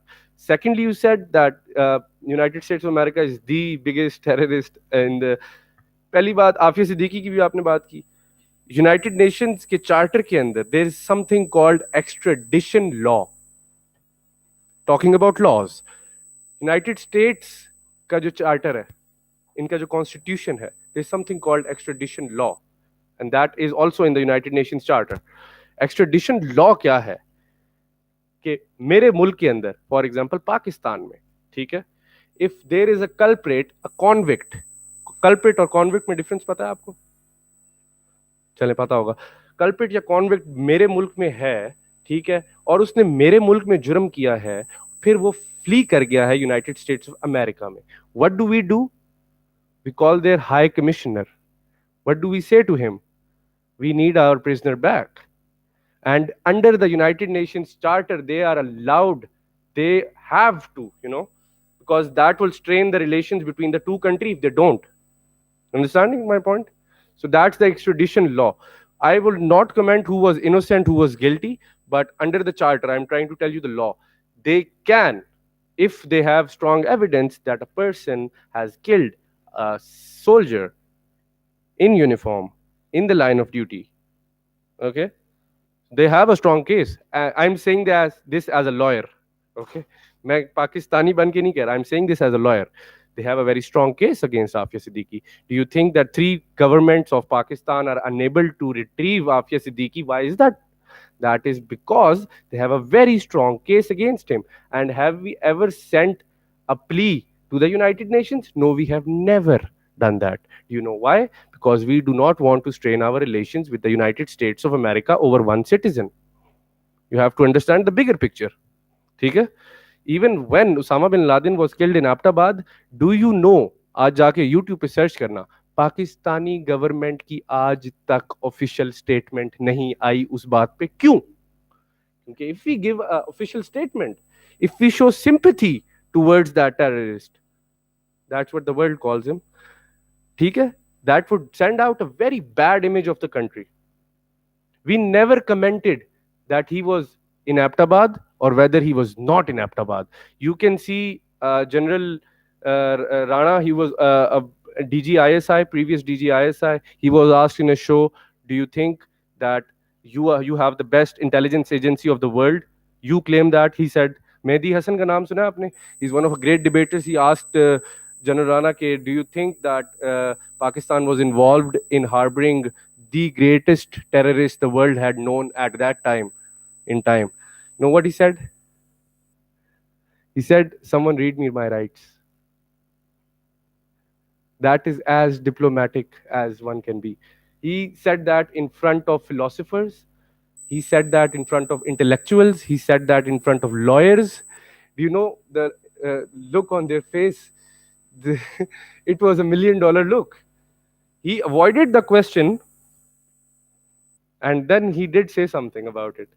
He said, someone read me my rights. आपको पता है वो rights आपने movies देखी होंगी. You have the right to remain silent. Anything you say or do would be held against you in the court of law. If you can't afford a lawyer, one would be provided to you. These are your basic rights. ये हर state में है. पाकिस्तान में भी ऐसे ही है. The fact of the matter being, ये उसने पहला जवाब दिया. दूसरा जवाब आपको पता है उसने क्या दिया? He said to Mehdi, do you know? Mehdi was like, what? Mehdi is laughing because Mehdi is a very renowned debater. He was the president of Oxford University's debating society for 5 years. That is a privilege.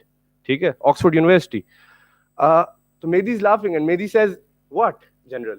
He's like, do you think that if United States of America knew that we were harboring the biggest terrorist of the world, they would let us slide off this huge incident?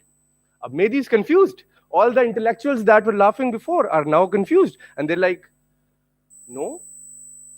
Like, you've answered the question yourself. इसका मतलब ये था, उसने simple सी बात की. उसने कहा अगर अमेरिका को पता होता कि हम हार्बर कर रहे हैं, तो क्या आपको लगता है अमेरिका जैसा मुल्क, who is the sole superpower of the entire world, would let it slide? मतलब पाकिस्तान ने उनको तेल तो देना नहीं है, एक बात है, we would have become the next Iraq, ठीक है, और पैलेस्टाइन और सीरिया और Yemen. The fact that we didn't, because one, our government never commented on the fact, they were diplomatic. अगर आपको और मुझे लगता है कि हमारी हुकूमत को पता नहीं था कि उसामा बिन लादेन वहां पे था, तो वो जनरल राणा के जो पहला कमेंट था, someone read me my rights, that was enough proof. But the second answer सबको कंफ्यूज किया ना उसने. That is how you speak, you have to be very diplomatic about it. Acquisition अगर आपने करनी है, जिस तरह the delegate of France was accusing Kingdom of Saudi Arabia and back, you see they were doing it diplomatically. Now this goes out to everyone who wishes to speak in MUN again. It has to be, well constructed. You don't have to speak from your emotions, because I know you were speaking as a Pakistani from the delegate of Pakistan, ठीक है? That is why you got carried away. Whenever speaking in a UN conference or anywhere representing a country, emotions हमारी law की पहली class में सिखाया जाता है. Emotions, डॉक्टरी और लॉयर बनने में ना दो चीजें कहते हैं निकाल दो, इमोशंस. क्यों? क्योंकि अगर मैं इमोशंस लाऊंगा तो फिर मेरी करियर तो खत्म है, समझ रहे हैं? और अगर डॉक्टर इमोशंस लाएगा तो उसके तो हाथ कांपेंगे ऑपरेशन करते हुए. You understand my point? और लॉयर लाएगा तो वो खुद कांपेगा अगर केस हार रहा होगा तो, समझ रहे हैं? That goes out for a diplomat as well. He has to be very, आप बात में ये नहीं कह रहा गलत कर रहे हैं लेकिन जगह गलत है बात करने की, ये समझ आ रही है आपको? ये बात मैं भी कर सकता था, अगर मैं आपकी जगह होता मैं बड़े मजे से करता है ऐसे कि वो घंटा तो ये सोचते रहते कि क्या इसने मुझे टेररिस्ट बुलाया है या नहीं. समझ रहे हैं? ऐसे पुट आउट करनी है बात कि he has to take some time to understand what you just said. ठीक है, अब जो आपने बोला, we all understood what you said. There were emotion exploding through that mind. ठीक है, बट नेक्स्ट टाइम दो चीजें, जिस तरह मैंने आपको बताया, वो अब लॉज की जो बात आ गई, एक्सट्रेडिशन लॉ मैंने आपको बोला, that is a very important law. But since you guys are first timers, most of you first timers, you wouldn't know that. Next time, whenever you go to an MUN, please make sure all of your acquisitions have to be factual and logical. ठीक है? Be my guest, call them a terrorist state. But you know why? Not on the fact that they killed Osama bin Laden, who was a terrorist. That's a wrong statement. You can say, Abu Ghraib prison का नाम सुना किसी ने? You can call them terrorists on that fact. I will allow it. You can call them terrorists saying that they have bombed 700 hospitals and schools in Syria. I will allow it. That's a fact. That is a fact. UN को ये accusation दी गई है, और मैं आपको सही बताऊं तो पाकिस्तान भी बोला था उस कॉन्फ्रेंस में, and this is exactly how they said it.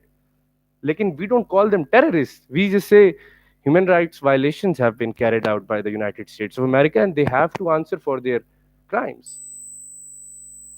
ठीक है, अब समझ आ रही है? You call them terrorists, लेकिन बहुत sugar coated words में, ठीक है? Because अभी जो statement अगर आपने जो दी है ना, if this was the actual United Nations, we would be going to war. समझ रहे हैं? So being a diplomat, ये जो जबान है ना, being a diplomat, ये जबान तलवार की काम करती है. अक्सर ये एटॉमिक बम भी बन जाती है और अक्सर ये फूल भी बन जाती है. So मेरे उस्ताद ने मुझे कहा था, डिप्लोमेसी उस चीज का नाम है telling someone to go to hell in the nicest possible way. सही है? Understand? In nicest possible way. सही है? So control your emotions and nicest possible way. Tell them to go to hell, but sugarcoat the words. Okay, delegates, with that, Belgium, you have the floor for the next 2 minutes. Thank you.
Thank you, delegate.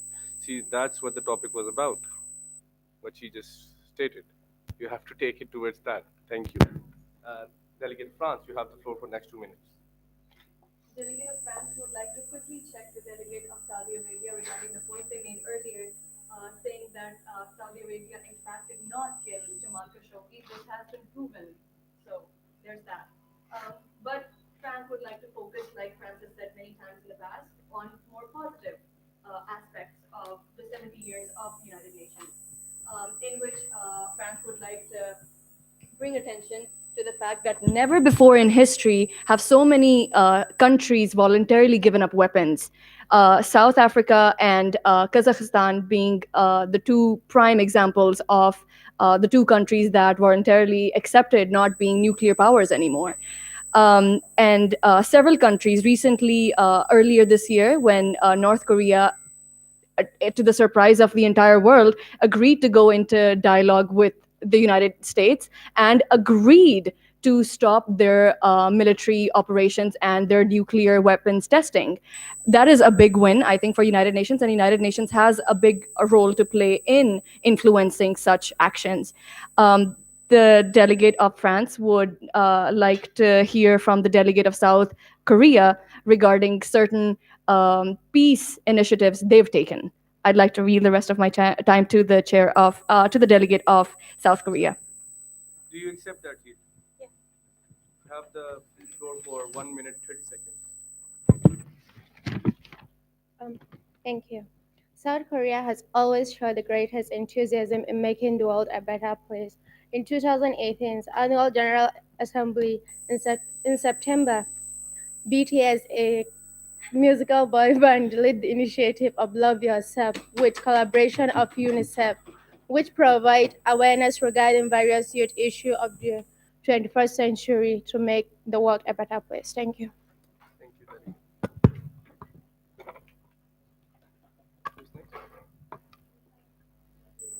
Who's next? The delegate representing USA. Delegate of USA would thank the chair for recognizing me, and I would like to raise the point that was raised by the delegate of Pakistan. If the delegate of Pakistan wants to talk about harboring criminals, let's talk about Raymond Davis, or let's talk about how Musharraf talked with the different people of the Taliban. But let's walk away from that and talk about the better points raised by the UN and how we have done different works about the UN. I would like to remind everyone that we are here to talk about peaceful partitions between different countries and not about how different countries have or will infiltrate each other. I will yield the rest of my time to the chair. Again, let me comment on that. You said harboring Raymond Davis. Is that correct? This is exactly what I got out of your speech.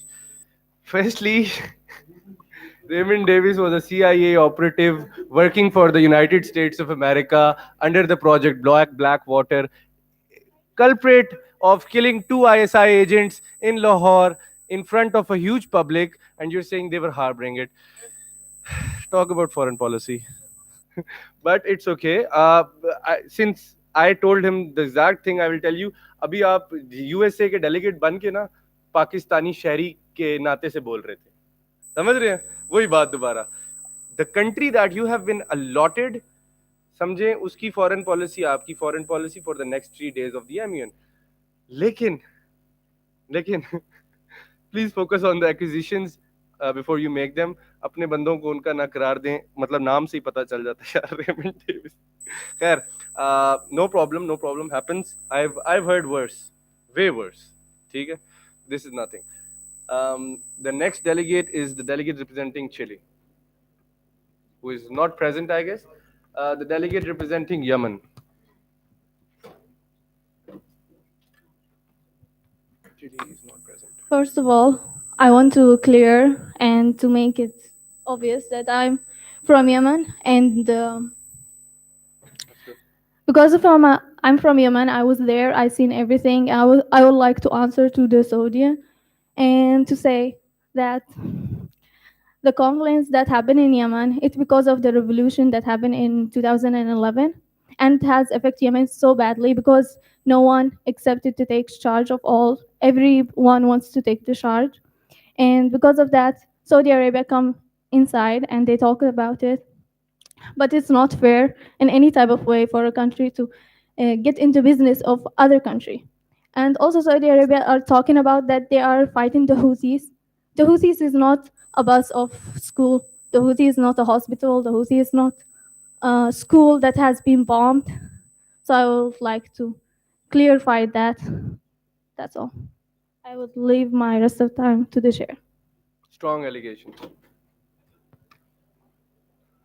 Would the delegate of Saudi Arabia would like to, define a school bus or a hospital or civilian objects versus military objects? Okay, sure, sure. Yeah. Delegate representing South Korea. Delegate of South Korea, you have the floor.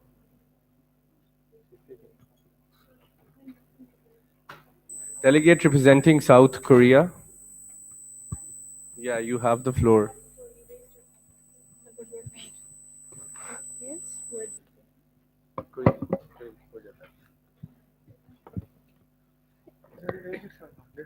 Thank you. Right now?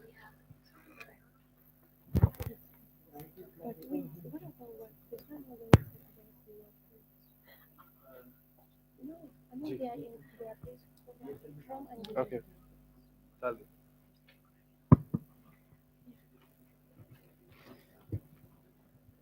So the South Korea right now, I think they are in peaceful. I mean, they don't have any. Oh my God, I'm so distracted. I have nothing to say more about South Korea because I think I've said so much about them. So I shall my time to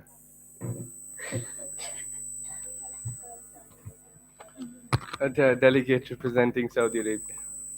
The delegate on the phone representing Saudi Arabia. Sorry.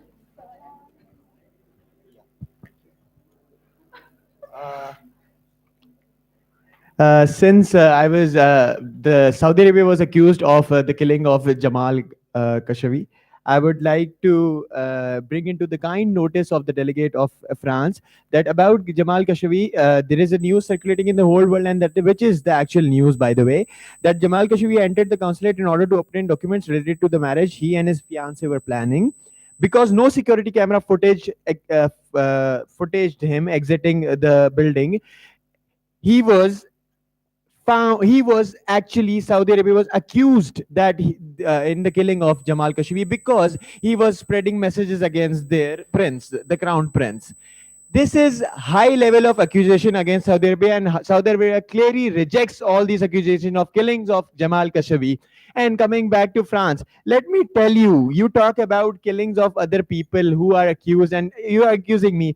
Let me tell you some very important information. The Inspector General of the National Police received 469 registered complaints about the police violence and abusing happening in France right now. The police is abusing and violating the citizens of France. And you talk about world peace. How beautiful is that from France? I would yield my time to the chair.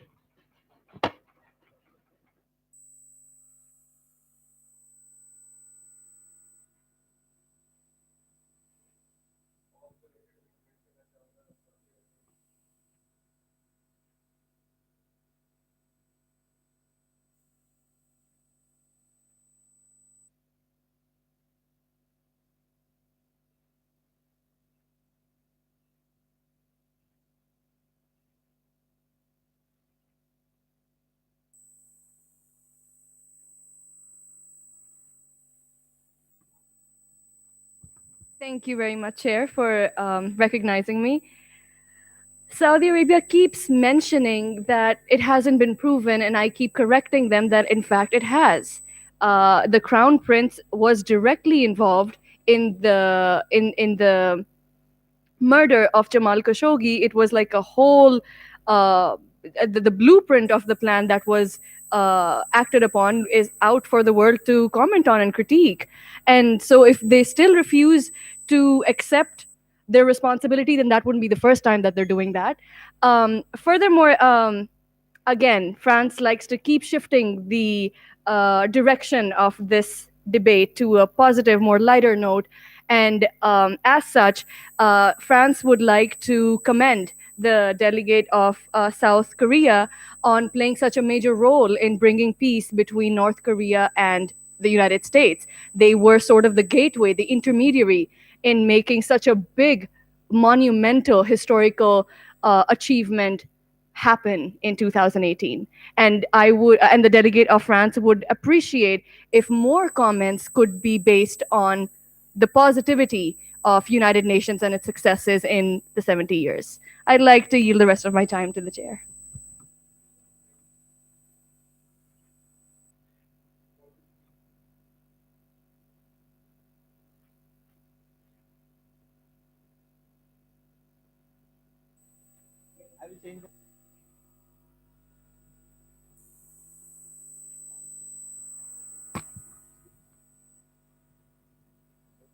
Okay, thank you for recognizing me.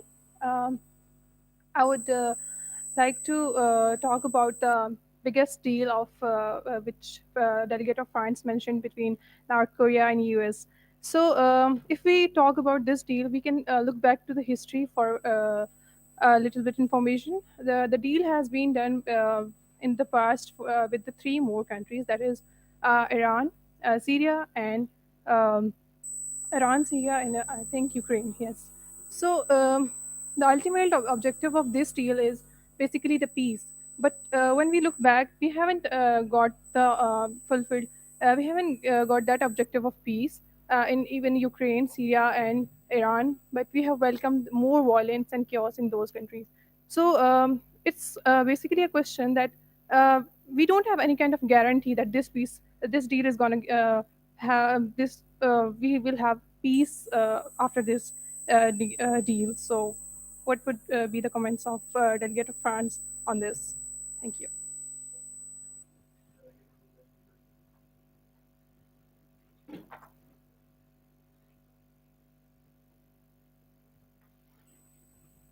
Thanks for recognizing me, Chair. On behalf of people of Turkey and Turkish government, we congratulate UNO for its extensive humanitarian efforts to support refugees and its volunteer fleets in the Mediterranean Sea and to rescue the refugees. UN and Turkey are aimed to chart a path towards more secure, more peaceful world, and we have always supported the Syrian peace solution. We had always supported a peaceful solution towards a problem being prevalent in Syria. The delegate of Syria accused Turkey of breaching their sovereignty, but recently Turkey, along with Russia, had recently proposed a peace plan for Syria. So, I would like to comment. I would like the delegate of Syria to comment on that. Thanks.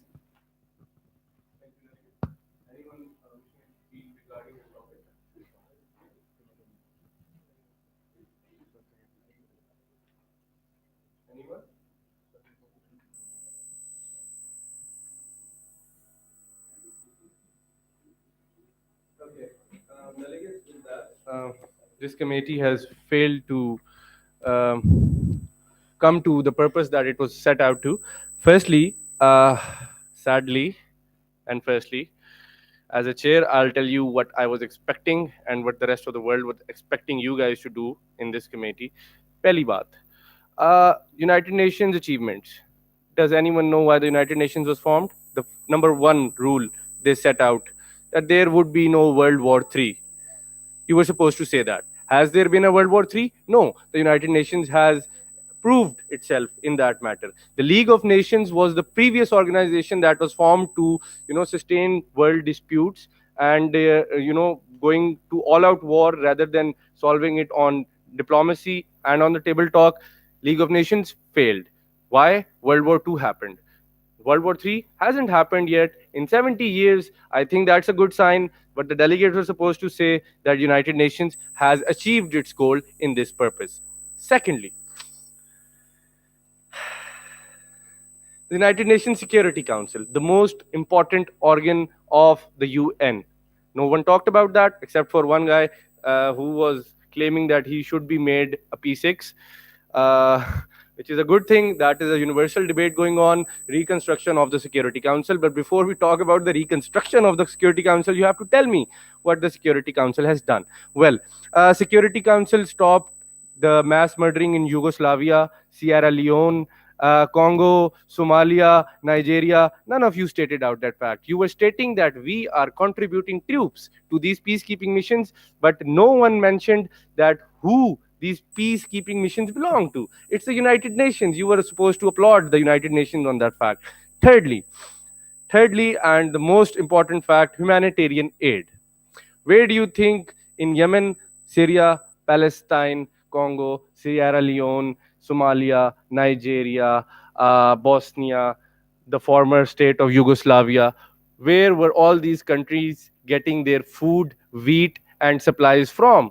That was the United Nations supplying them with these factors. Has it accomplished what it set out to do? It has. This is the third accomplishment of the United Nations, and I am ending the committee telling you what the accomplishments are. The fourth accomplishment, a committee where the whole world countries can sit and talk about a single topic concerning the world security and peace. Has that been achieved? Yes.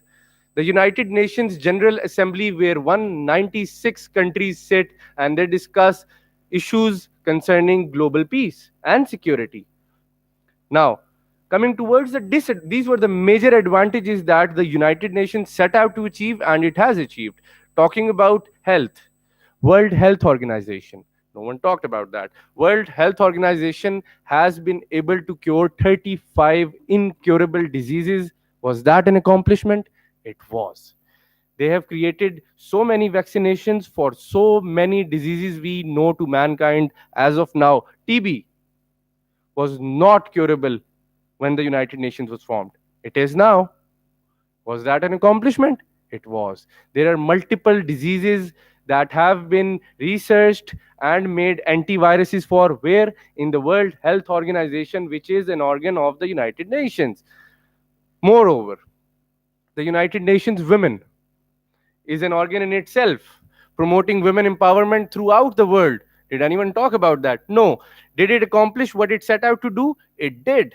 Women empowerment is one of the most awareness campaigns that is running throughout the world right now, and it is due to which organization? The United Nations Women. So it accomplished what it set out to do. UNHCR, United Nations High Commissioner for Refugees, 15.5 million refugees around the world. Have they been able to cross over the borders of another country into a country where they are safe, at least in a camp? Yes. Who provided those camps? UNHCR. So did they accomplish what they set out to do? They did. They're providing camps, aid, health, education to these refugees. So yes, they accomplished that. Now, coming towards the Human Rights Council. Have they stopped human rights violations throughout the world? No, they haven't. But you didn't tell me that. United Nations Human Rights Council is one of the most important organs of that United Nations. But in recent years, the biggest, I would say, the biggest, the country that says that they're the biggest preacher of human rights. Who is that country? United States of America withdrawed its membership of the Human Rights Council. Does anyone know that? You didn't talk about that. That means you don't know that. And that was during which administration? The Trump administration. We all are not surprised there. Okay. So since USA pulled out of that organization, how is it functioning? You may ask.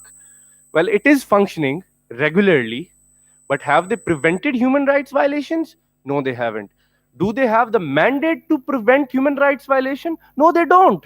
Because the only organ of the United Nations that has any binding effect on any country, that is the United Nations Security Council. Has the United Nations Security Council proved itself in solving the Yemen crisis, the Syrian crisis, the Palestinian crisis, the Kashmiri crisis? You were supposed to comment on that. Have they solved the crises? They have passed various resolutions regarding the topic, but we all know the saying goes, a good security council is a dissolved security council. You were supposed to talk about that disadvantage. Why a good security council is a dissolved security council? वो क्यों dissolve होती है? उसे कौन dissolve करता है? क्या चल रहा है? You were supposed to talk about that. 15 member states in the Security Council, 5 of them are permanent, 10 are selected over the period of 4 years in the General Assembly. You were supposed to talk about that.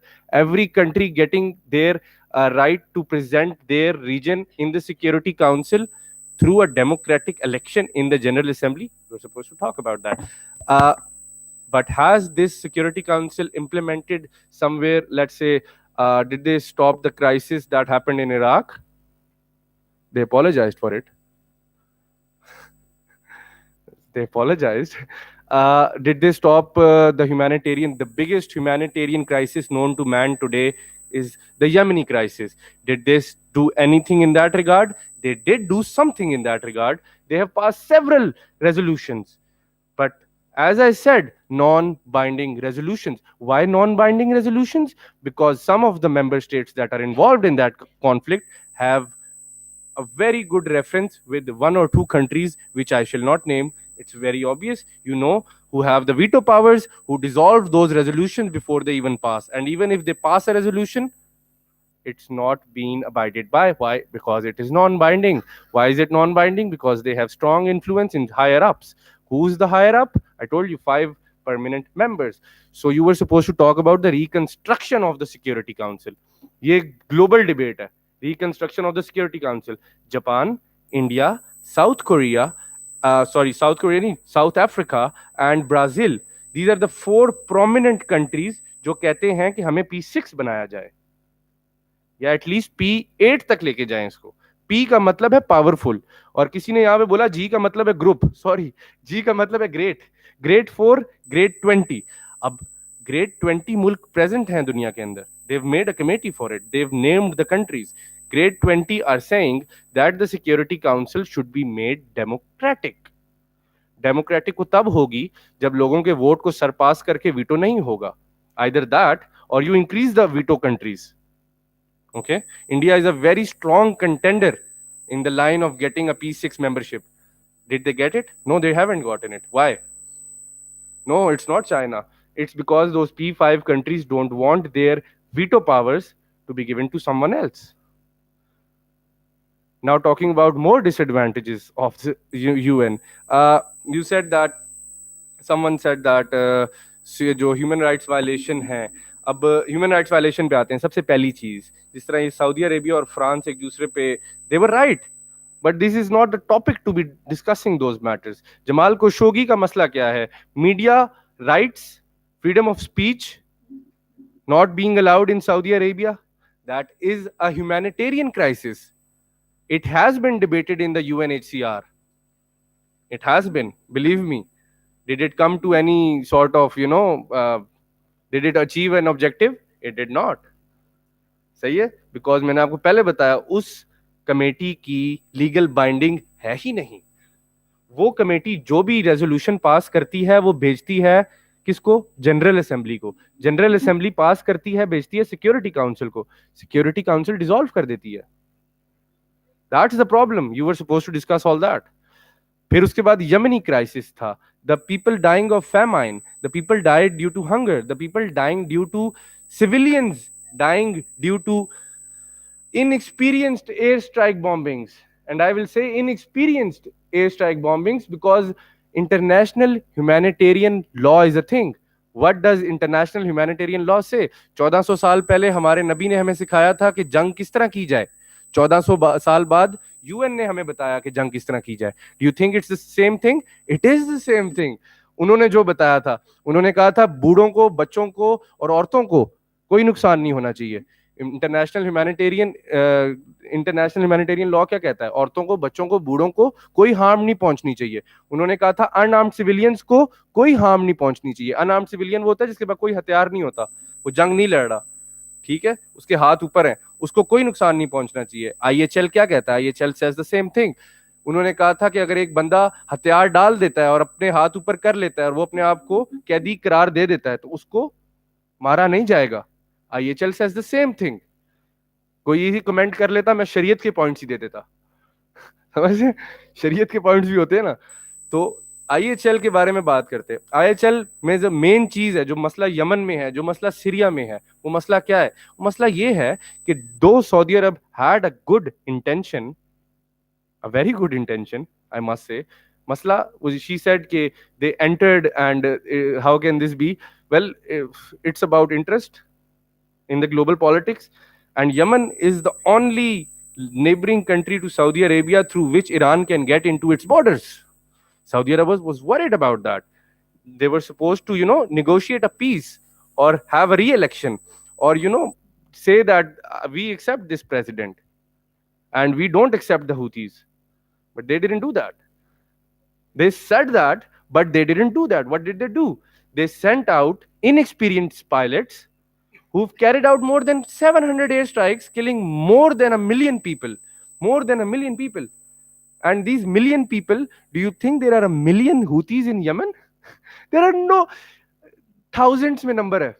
Houthis are a very small tribe of people representing a sect of Islam, which is the Shia sect, and being backed by Iran. But Saudi Arab representing a very specific sect of Islam, the Wahhabi sect of Islam, theek hai, the Al Saud family thought that we will extinguish all of these Houthis, killing 1 million civilians, and they couldn't target 14,000, let's say 14,000. For just to be sure, let's say 50,000 Houthis. They're not 50,000 Houthis, just by the way. theek hai? So they killed like 1 million people for the sake of killing 50,000 Houthis. Why was that? Because of 3 reasons. One, their pilots were inexperienced, and I have seen that firsthand, the training of the Saudi pilots. It's like they're playing video games. ठीक है? And they don't know. अब IHL क्या कहता था? IHL says that you will not attack a civilian object. Civilian object और military object के बीच में distinguish कर दिया गया है। हमारे नबी ने भी किया था और UN ने भी कर दिया। ठीक है? सऊदी अरब ने क्या किया? They never distinguished. They just dropped the bomb. They got an information that one Houthi has been seen fleeing the city. They bombed the whole city.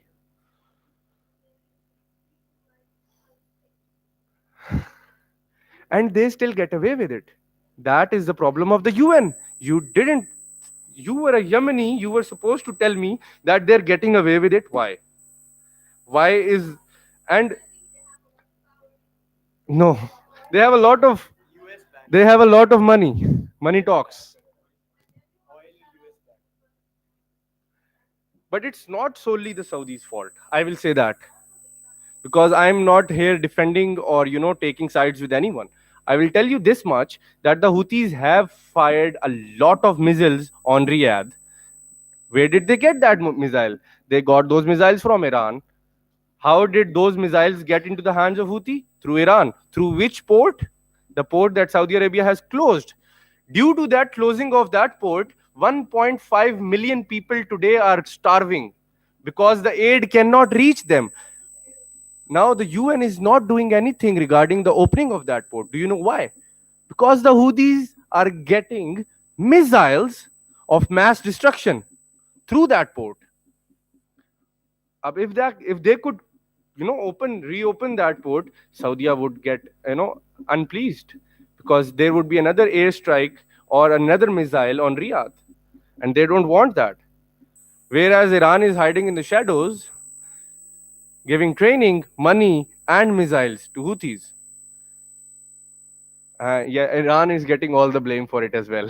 Whereas Iran was not the one bombing the innocent civilians. But that is a very complex topic, you see. It's so complex that we cannot take sides, since the UN isn't taking sides. But the UN has declared the sole perpetrator Iran. No, because of the fact that Iran says, like you did in the committee, that USA is a terrorist country. When you say that to the most powerful country in the world, the rest of the world will call you a rogue nation. Iran and North Korea are the only rogue nations. Oh, sorry, Venezuela is another one of them. 3 rogue nations present today. ठीक है? इनके साथ हर किसी ने अपनी trade खत्म कर दी है. Due to such statements. इनके साथ कोई कोई एक्सपोर्ट इंपोर्ट्स नहीं हो रही. Their economy is crippled. Do you know how much you would have to keep in your pocket to get a cereal box in Iran? 1.5 million Irani rupees for getting a cereal box. 1.5 million Irani pesos for a cereal box. Do you know how much you would have to pay if you go into my cousin? She just got posted in Iran. Okay. She got posted in Iran. She called me yesterday. She told me I paid the bill of my restaurant, which I only ate, a lasagna and a can of Coke. I paid 5 million. I was like, 5 million? She's like, not 5 million Pakistanis, 5 million Iranian pesos. इतनी गंदी economy जा चुकी है. क्यों जा चुकी है? Due to such statements and due to such policies. That's why I was telling you, when you speak in the council, that is the United Nations, this is just a forum to, उसको copy करने की कोशिश की गई है. But ऐसे forum पे जब ऐसे लोग जाके ऐसी सी बातें करते हैं, अब ये आपको क्या लगता है कि पाकिस्तान, ईरान को सबसे ज्यादा साइडलाइन क्यों किया गया है? Because Iran is building its nuclear weapons. Do you think कि पाकिस्तान ने और इंडिया ने जब बनाए थे, we got away with it? We got away with it, didn't we? We got sanctions for 2 years. We did, both of us. Both of us were, we got sanctions, but we got away with it. Why? We, no. We cooperate with the rest of the world. As Ziaul Haq said, that time military dictator said to BBC News, Pakistanis are intelligent people. We will get out of it. We did get out of it. We are intelligent people. क्यों? क्योंकि हमने जज्बात से पहले दिमाग को रखा. क्योंकि अगर हम जज्बात रखते तो हम कहते ये ला ला ला ला अमेरिका. अंडरस्टैंड? सही है. What that's what the Iranians did. That's what North Koreans did. That's what Venezuela is doing. Do you know 3.5 million people are fleeing to Colombia and the rest of Latin America to flee their hometowns in Venezuela? This is the biggest news in the world right now. मतलब Yemen से ज्यादा जो refugee migration हो रही है वो Venezuela से हो रही है. वो लोग मार्ट्स में जाते हैं, there is nothing to, they can't buy anything, there isn't anything to buy, they don't have money to buy anything. और उनकी करेंसी इतनी लो है कि same thing they would have to pay like 1.5 million to get an apple और something. अब पाकिस्तान की ऐसी हालत क्यों नहीं बनी? क्योंकि अल्हम्दुलिल्लाह हमारे डिप्लोमेट्स पढ़े लिखे थे. खैर, see, these were the things you were supposed to talk about, and it's totally fine. I do realize the fact that most of you are first timers and you were told the topic before the conference. That is fine. I hope that I've encouraged you a little bit, somewhere motivated you a little bit to speak better next time or to do a better research when you speak. And with that, this committee. No. This committee is free to go wherever it wants. The mock session is over. I hope you guys were bored or had fun, but that's up to you. I had fun listening to all those crazy statements by foreign ministers. Thank you, and I hope you all the best for the future. I hope कि आप लोग इसी तरह बोलने की उम्मीद लेके जाएंगे. सिर्फ उम्मीद नहीं, अगली दफा फैक्ट्स भी लेके जाइएगा. ठीक है? जिंदगी रही तो मुलाकात होगी. Thank you so much for being here. We would like to thank Umair Aslam Shirani for coming here, and मैं गाड़ी में गया था पीछे. तो thank you Umair bhai, it's a privilege indeed.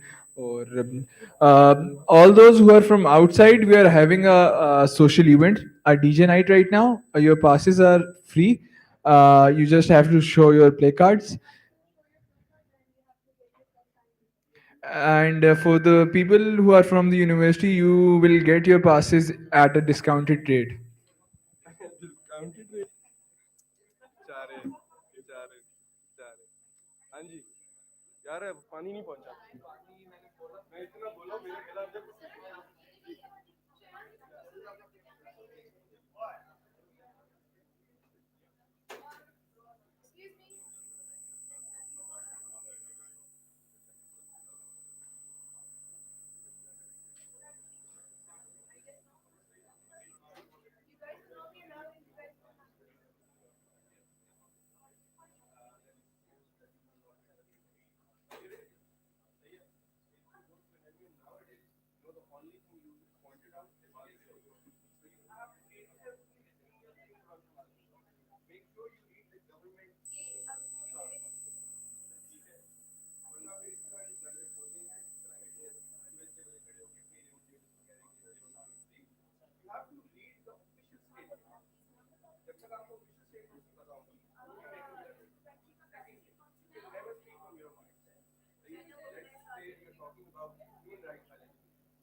You have to, represent the government that is in power at the moment. ठीक है? If I'm representing the Pakistan, तो मैं ये नहीं कर सकता कि मैं जुल्फ़िकार अली भुट्टो के टाइप की फॉरेन पॉलिसी उठा के present foreign policy. ठीक है? The Obama administration and Trump administration foreign policies are totally different. See, and if you go into that MUN representing Obama's administration, see, yeah, like you have to read all the foreign policy updates. Okay? You have to know what's going on inside of your country before anyone else points it out. So ये चीजें आपको पता होनी चाहिए. Topic आपको well work होना चाहिए. Topic में फ्यूचर में क्या होगा,